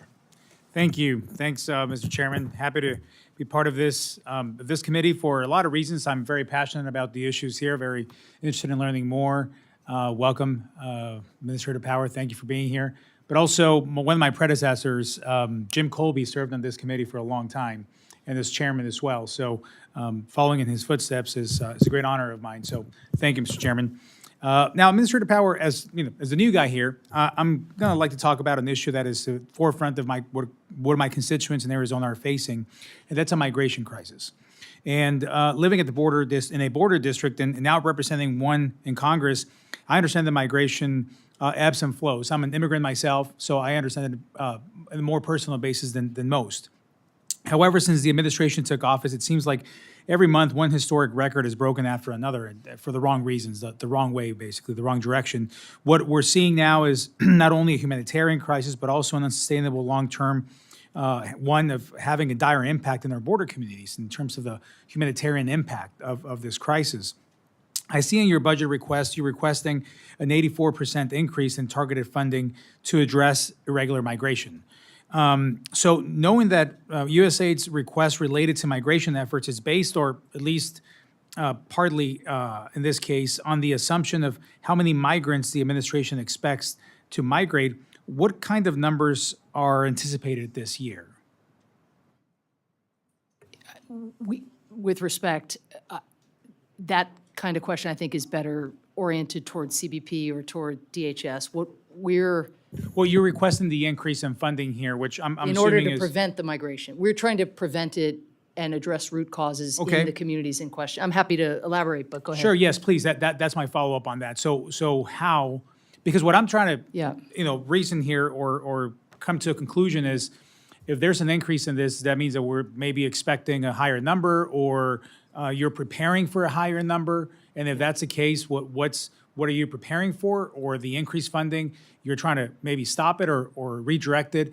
So what's the expectation here in terms of the encounters that we're gonna probably see from what you're seeing, and where this funding would go to alleviate or tackle that issue? So, okay, I'll try, but again, we're working, the place where we have done what we're asking for resources to do more of is Northern Central America, more than any other place in the hemisphere, Guatemala, Honduras, and El Salvador. And the work, and we'd be happy, especially if you want to dig into this, to drill into this, because there's a little time, but these are everything from, keeping, doing citizen security, INL at the State Department, working with police, because gangs and the terror they're inflicting on people cause people as one source of migration, economic despair, of course, another one. So drawing private sector investment, the kind of anti-corruption work I was talking about sooner to create more jobs, that's very important. But I'd flag two other aspects of what USAID is doing that might be of interest. There's a huge amount of migration also within South America. And if migrants can be regularized, if, for example, their degrees, Venezuelan migrants in Peru, if their degrees are accredited in Peru, and if they are regularized and able to work and send their kids to school in Peru, they're much less likely to come north. So we work a lot with the Colombian government, the Peruvian government, the Brazilian government, in a support role to help them provide services to migrants. And if you actually look at apprehensions at the border of Venezuelans who have come via Colombia, almost none of them got status in Colombia. Almost none of them were regularized. What we're finding is that regularization in the countries en route is a mitigant. Now, the numbers are the numbers. I'm not pretending they're a panacea, that they speak for themselves. The other thing we're doing, if I may, because it's an unprecedented investment that USAID has made, is in lawful pathways and the H-2 program. We've actually managed to triple the number of seasonal work visas given to people in Guatemala, El Salvador, and Honduras. Well, and I'm sorry to interrupt. Go ahead. No, of course. I'm my first meeting, and I don't want to go over on my first opportunity here on the time. So I'll ask, just okay, seems like this is a friendlier committee on the clock, which I really appreciate that. So That makes one of us. Just, just in the first round, I know, and that's probably not up to your advantage. So I'm still not going to push more on this, but I do want to. I am as interested as anyone else, and probably more than anyone else, to reduce that flow. So when I see an 84% increase on this effort in terms of where the taxpayer dollars are going to go, I want to make sure that they are being used for the purpose of meeting the objective here of reducing whatever number of flow we're seeing up on the border. We're completely overwhelmed. And when you talk about this being prioritized and those with education visas or degrees that may have a different path or a different option, I think that's one way to do this. But again, what I want to make sure here, and I want to dig deeper into this. Again, I'm new to this conversation, so I want to make sure that I understand it better. Is making sure that this pretty high increase in funding on this is going to be used with an ultimate purpose of somehow impacting this crisis that my constituency at the border every single day. Well, if I can respond just in brief, the causality is challenging. And what I'd love to walk you through is the metrics that we do have, which are, I don't pretend are perfect science, but we and DHS do intention to migrate surveys. And of course, we look at apprehensions and what the rates in particular countries are going up or down. And again, without making grand claims about causality and relating them to USAID's work, I think it is noteworthy that the total number of border encounters for people from Northern Central America, where we've made these investments in addressing root causes of migration, fell by a third between FY21 and FY23. There is an uptick in '24, so I want to concede that, but far less than the other countries of outmigration in the hemisphere.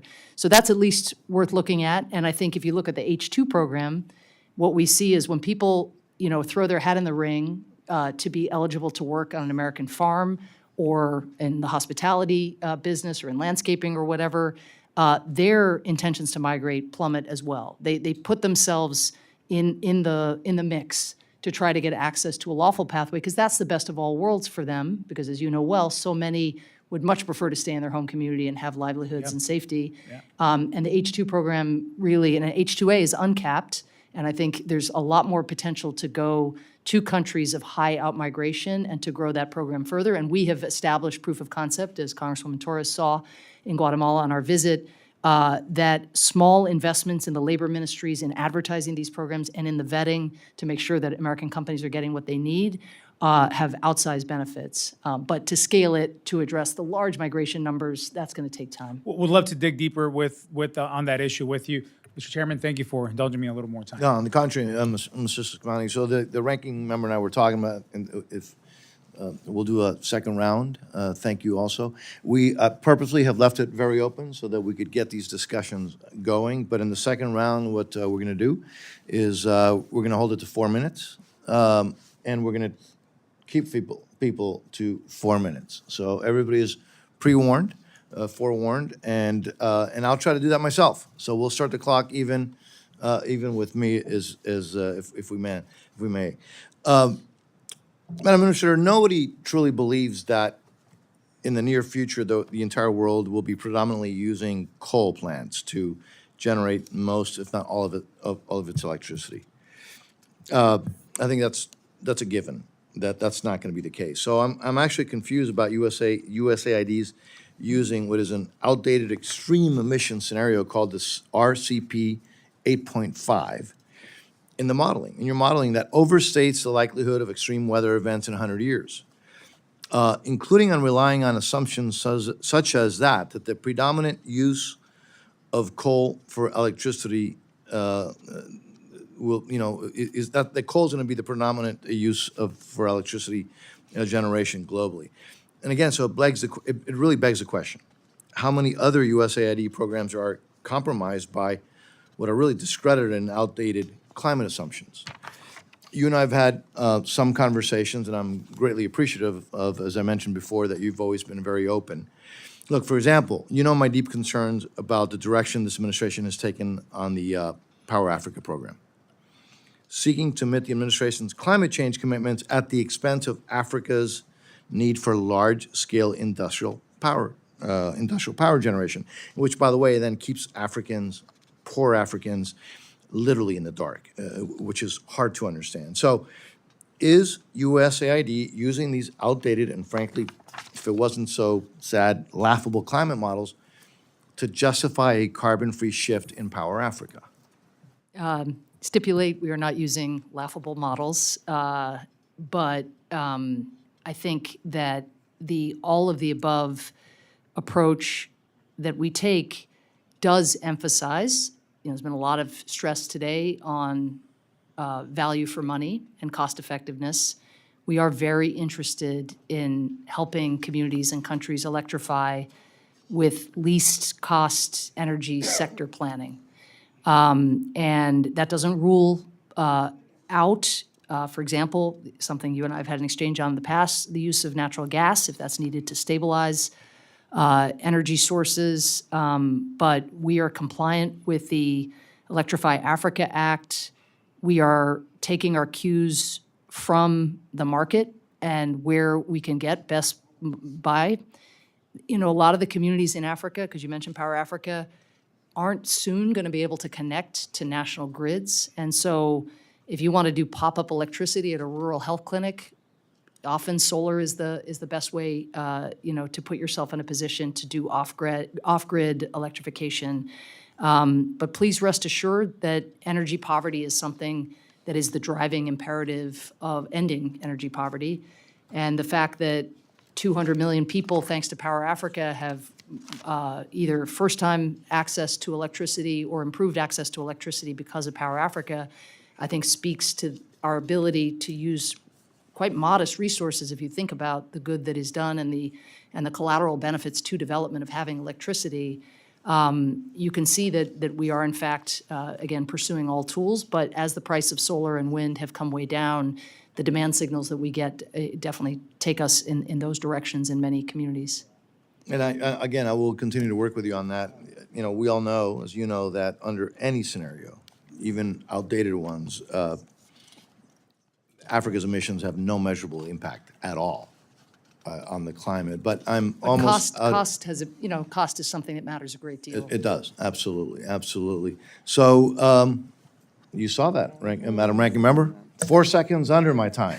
You are recognized. I'll take those 4 seconds. Thank you, Mr. Chairman. First, let me just say thank you to members who are raising the issue of Chad and Sudan.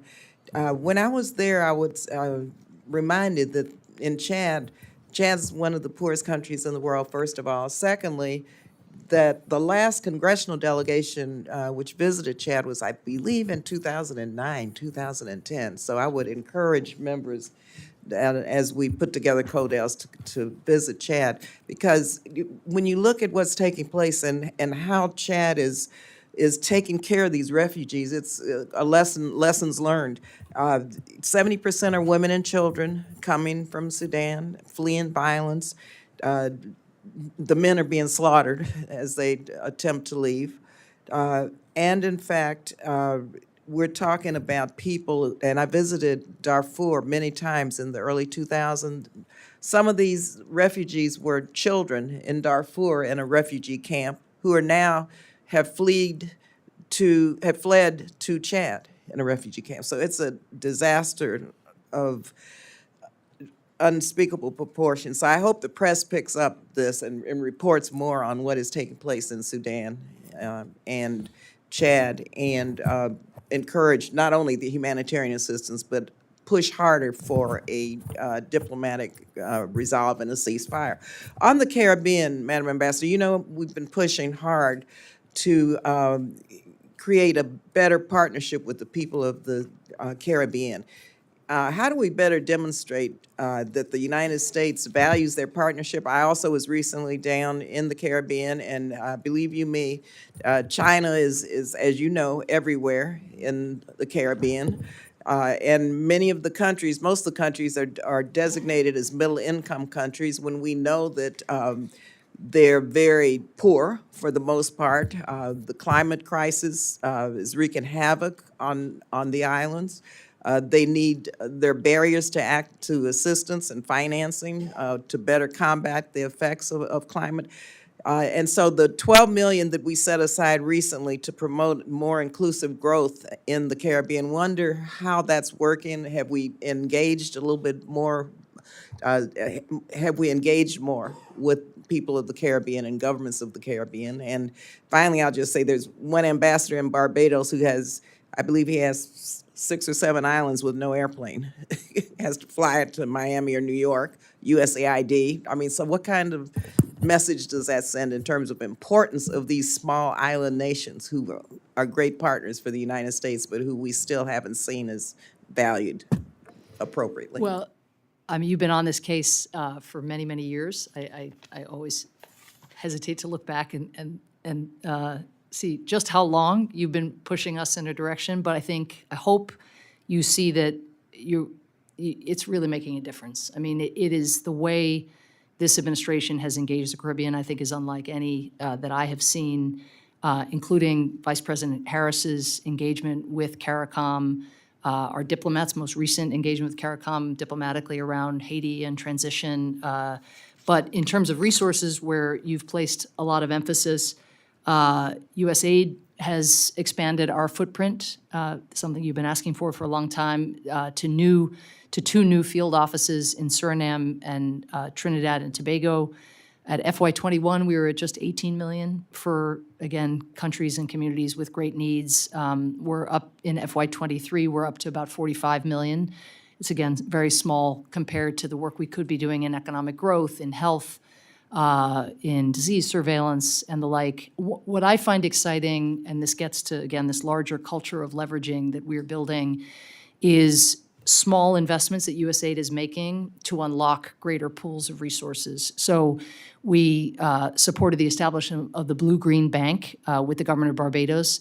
That was just a $5 million contribution. It's going to be leveraged for hundreds of millions of dollars. We worked with the governments to help them access Green Climate Fund money. That's something that's a work in progress. Green Climate Fund, has a lot of resources coming in from all over the world, but small island states who are the most vulnerable to climate change's ravages have been the least able to compete and submit proposals, project-ready proposals. And so that's, I think, a niche that USAID can help when it comes to climate adaptation and resilience, which these countries need desperately. And then we've just launched a new resilience fund with the CARICOM Development Fund. We provided just $1.75 million, again, not small money, but that's being leveraged to develop a fund that will have a target investment of around $100 million. So I think again, we'll grow our budget, grow our footprint, hopefully get the ambassador a plane, although Miami is said to be, Chairman says, nice place to come through, but that we need an ability to access, these communities and show with our presence, a presence that can then also translate into drawing more private sector investment, because as the ambassador and our teams get around and expand our eyes and ears on the ground, we're better able then to latch up and to matchmake with people here in North America, in the United States. Thank you. You didn't take too much more than the 4 seconds that you got from me. Thank you for the 5 seconds I got from you. There Appreciate you it. go. The distinguished ranking member of the full committee. Thank you so much, Mr. Chairman. Just 2 or 3 things. I just wanted, Mr. LeTurner is not here, just have a question of RUTF. It's my understanding, and this is from USDA, the director, that RUTF is a commodity.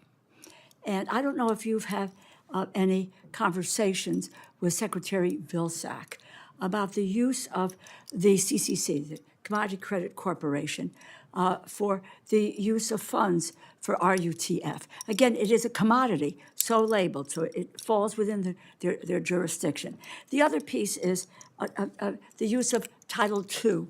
So I'm just thinking, are there other avenues or vehicles that we can use to deal with RUTF and bring it up to scale, given its ability to avert, hunger and wasting? So.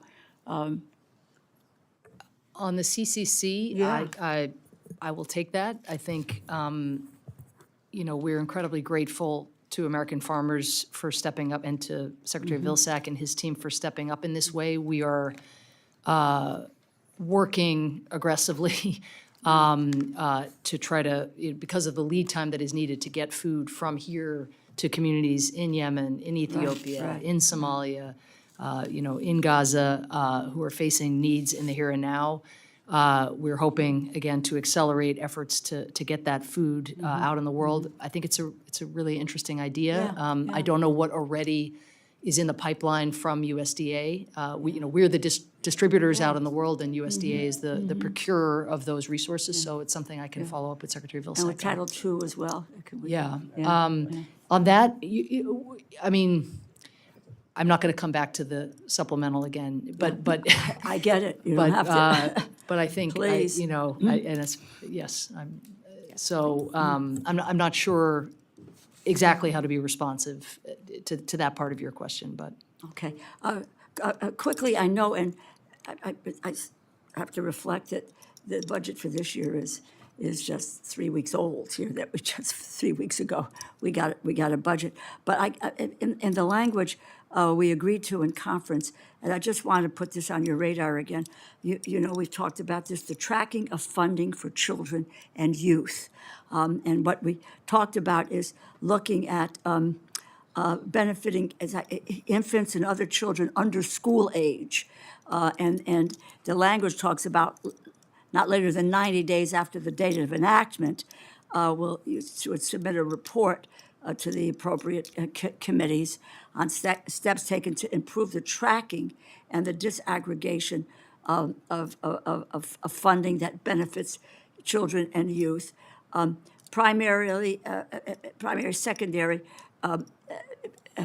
efforts. There's a lot of information of older kids, but looking at what's happening overall to infants and children and so forth. So again, I want to put that on your radar screen to really help us to take a look at, if that's, It's a lot to process, and we've been focused very much on the dollar amounts and some of the oversight provisions. I was actually not tracking that new requirement, so I've always appreciated your I know your focus on plate this pool of is more people. than full. The Yeah. cup runneth over, so. But those individuals are the future, and Right. when they're not well-nourished in under 2 or under 5, that has consequences developmentally for the rest of their lives. I know I only have 11 seconds and the chair is going to kill me.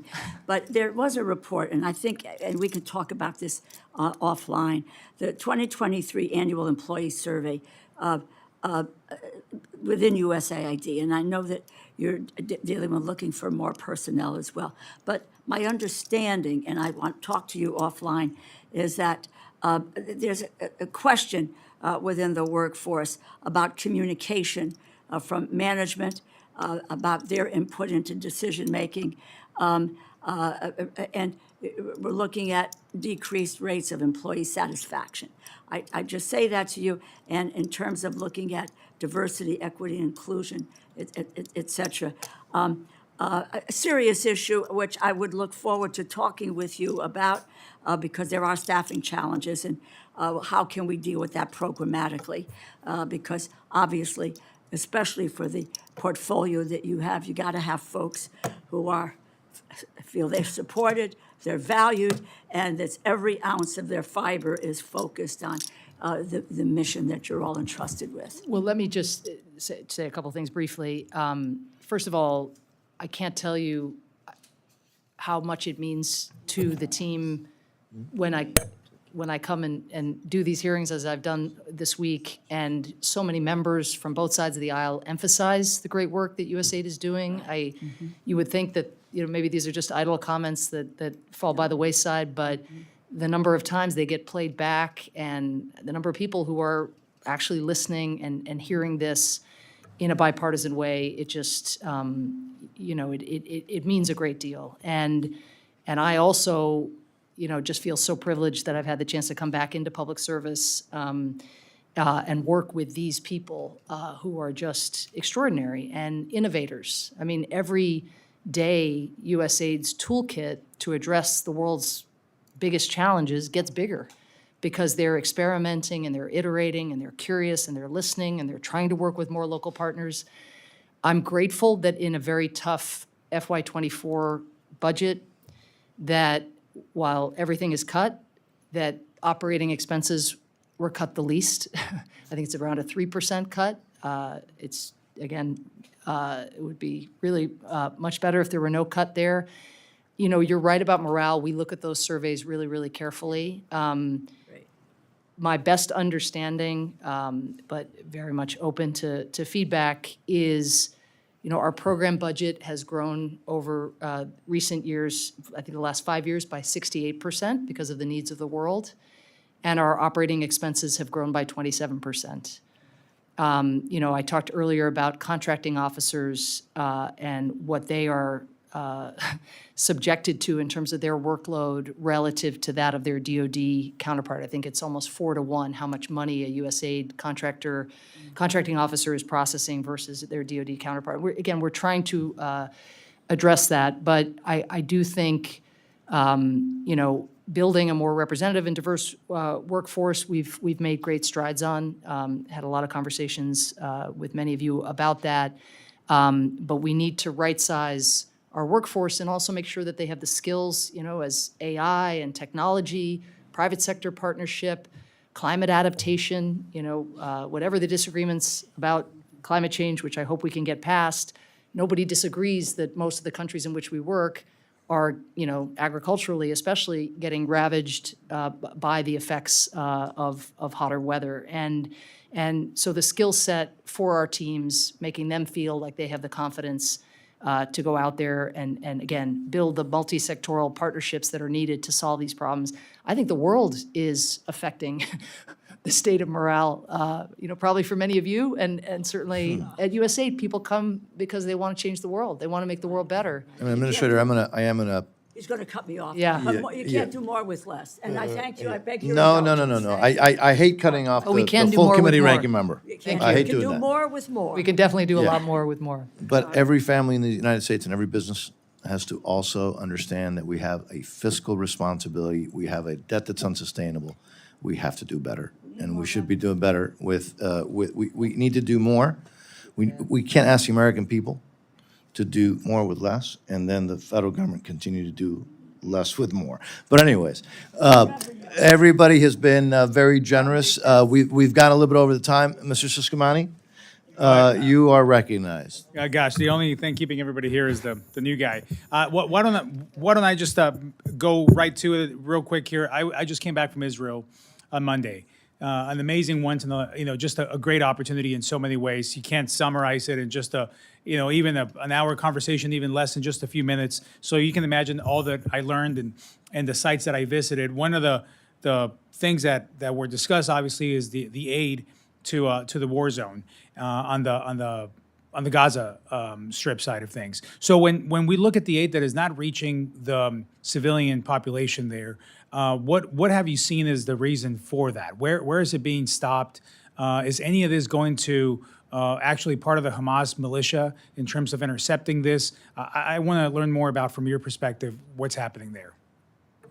Thank you so much. Well, I think, for starters, in the wake of October 7th and the horrific attacks and kidnappings, there was a great reluctance on the part of the Israeli government to allow significant amounts of food and dual-use items like fuel, which is necessary for food to get delivered. Gradually, over the last 6 months, things have opened up. President Biden's been very engaged with Prime Minister Netanyahu, but not enough food is being allowed to cross. And that's a combination of the number of hours that people were keeping at various checkpoints, initially just too few points of entry, restrictions on items, and an elaborate, again, understandably, a lot of vigilance after October 7th about anything that would go in, but an elaborate scanning process that slowed things down. Then on the other side, as the food diminished, because prior to October 7th, as you've probably heard, about 500 trucks, commercial and humanitarian trucks, were going into Gaza each day. When that plummeted initially to zero and then gradually got back up, and in the pause, went up fairly substantially, but then went back down. And, even as recently as a month ago, at times was, under 150 trucks, combined with all the destruction of the markets and the granaries and the arable land, and people's own personal stockpiles. That wasn't making up, we weren't getting close to that 500 truck number. This week, for the first time, more than 400 trucks are going in. That's the first time we've ever hit numbers like that. But we have a ton of catch-up to do. And if we are to catch up, it is absolutely essential that the flour that is still stuck in or at least was when I last looked, in Ashdod Port, that make its way into Gaza, that there be a crossing into the north from Eretz that for a long time the government of Israel was reluctant to open, again, in light of what had happened, but that had the effect, again, limiting what can go in, and that a very substantial corridor as well be built from Jordan, where we think we can help build a kind of humanitarian hub where there is better prioritization of items, especially food and medical items, so that the right items go in. Is there any speculation, or have you seen this happen, that Hamas is actually the one organizing, distributing, or managing where this aid goes? Because that's a high concern that I have, that I heard over and over again as I was in Israel, of that of that notion of Hamas controlling some of this and them actually starving their own people on this. That's a high concern for me, of where this aid and how it's not making it there. And if I look at Hamas's history of how they treat their own people, that would have been in line with everything else that they've done to the Palestinians. So what, in terms of the aid going to civilians and women and children, that's the intended purpose of that, has Hamas been intercepting or involved in any kind of that activity? So I'd say three things. First, Hamas doesn't care about its people. Hamas has used its people as human shields. Yeah. We have every reason to be vigilant about Hamas and how it would act in these circumstances. I do think Hamas fighters are very much on the run and not in the position that they might be to organize some systematic scheme in light of the war. But the second thing I'd say is just we have a good sense, as does Israel, about what is going in and how much is going in, and we have a good sense of how much is needed.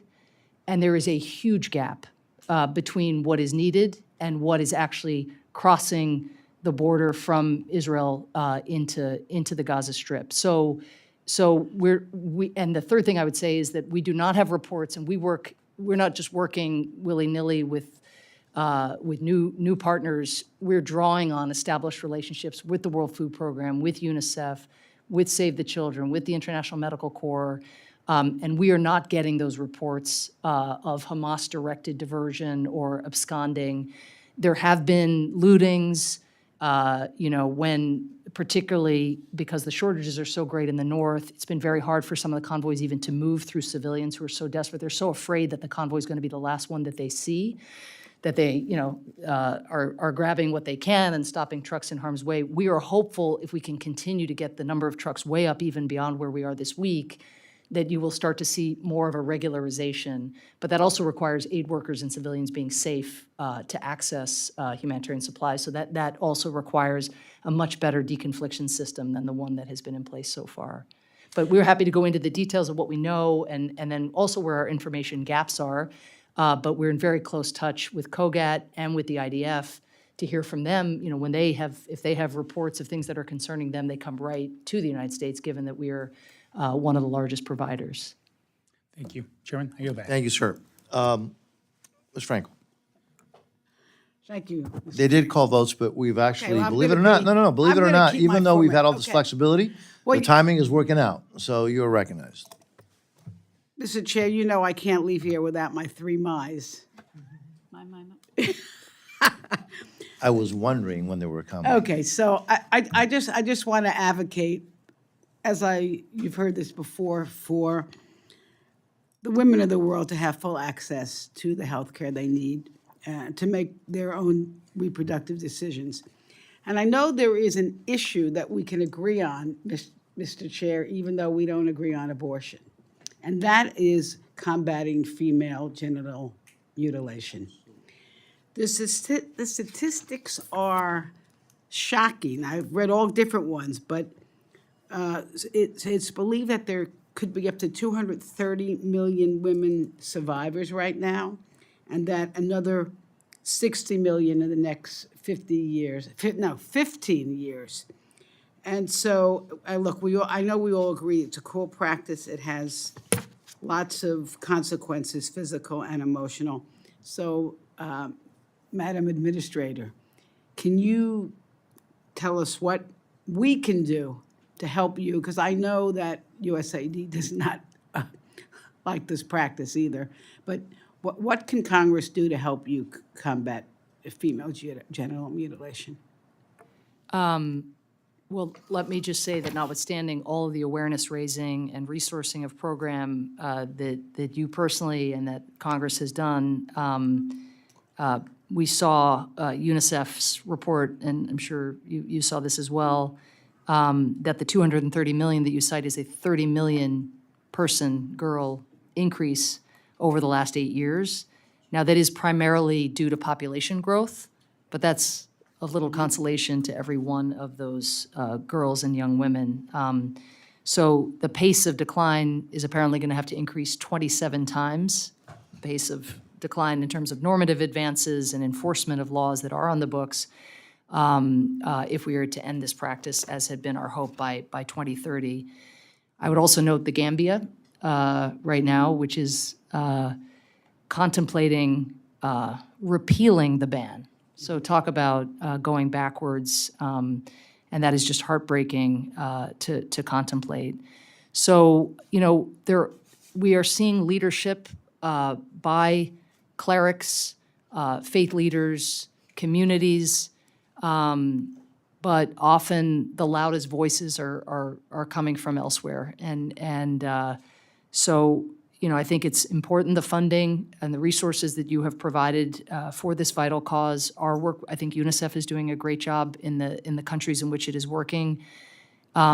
What is most important is local voices, local organizations, that the indigenous movements themselves get strength, and that is those voices are the most legitimate, obviously, in changing hearts and minds.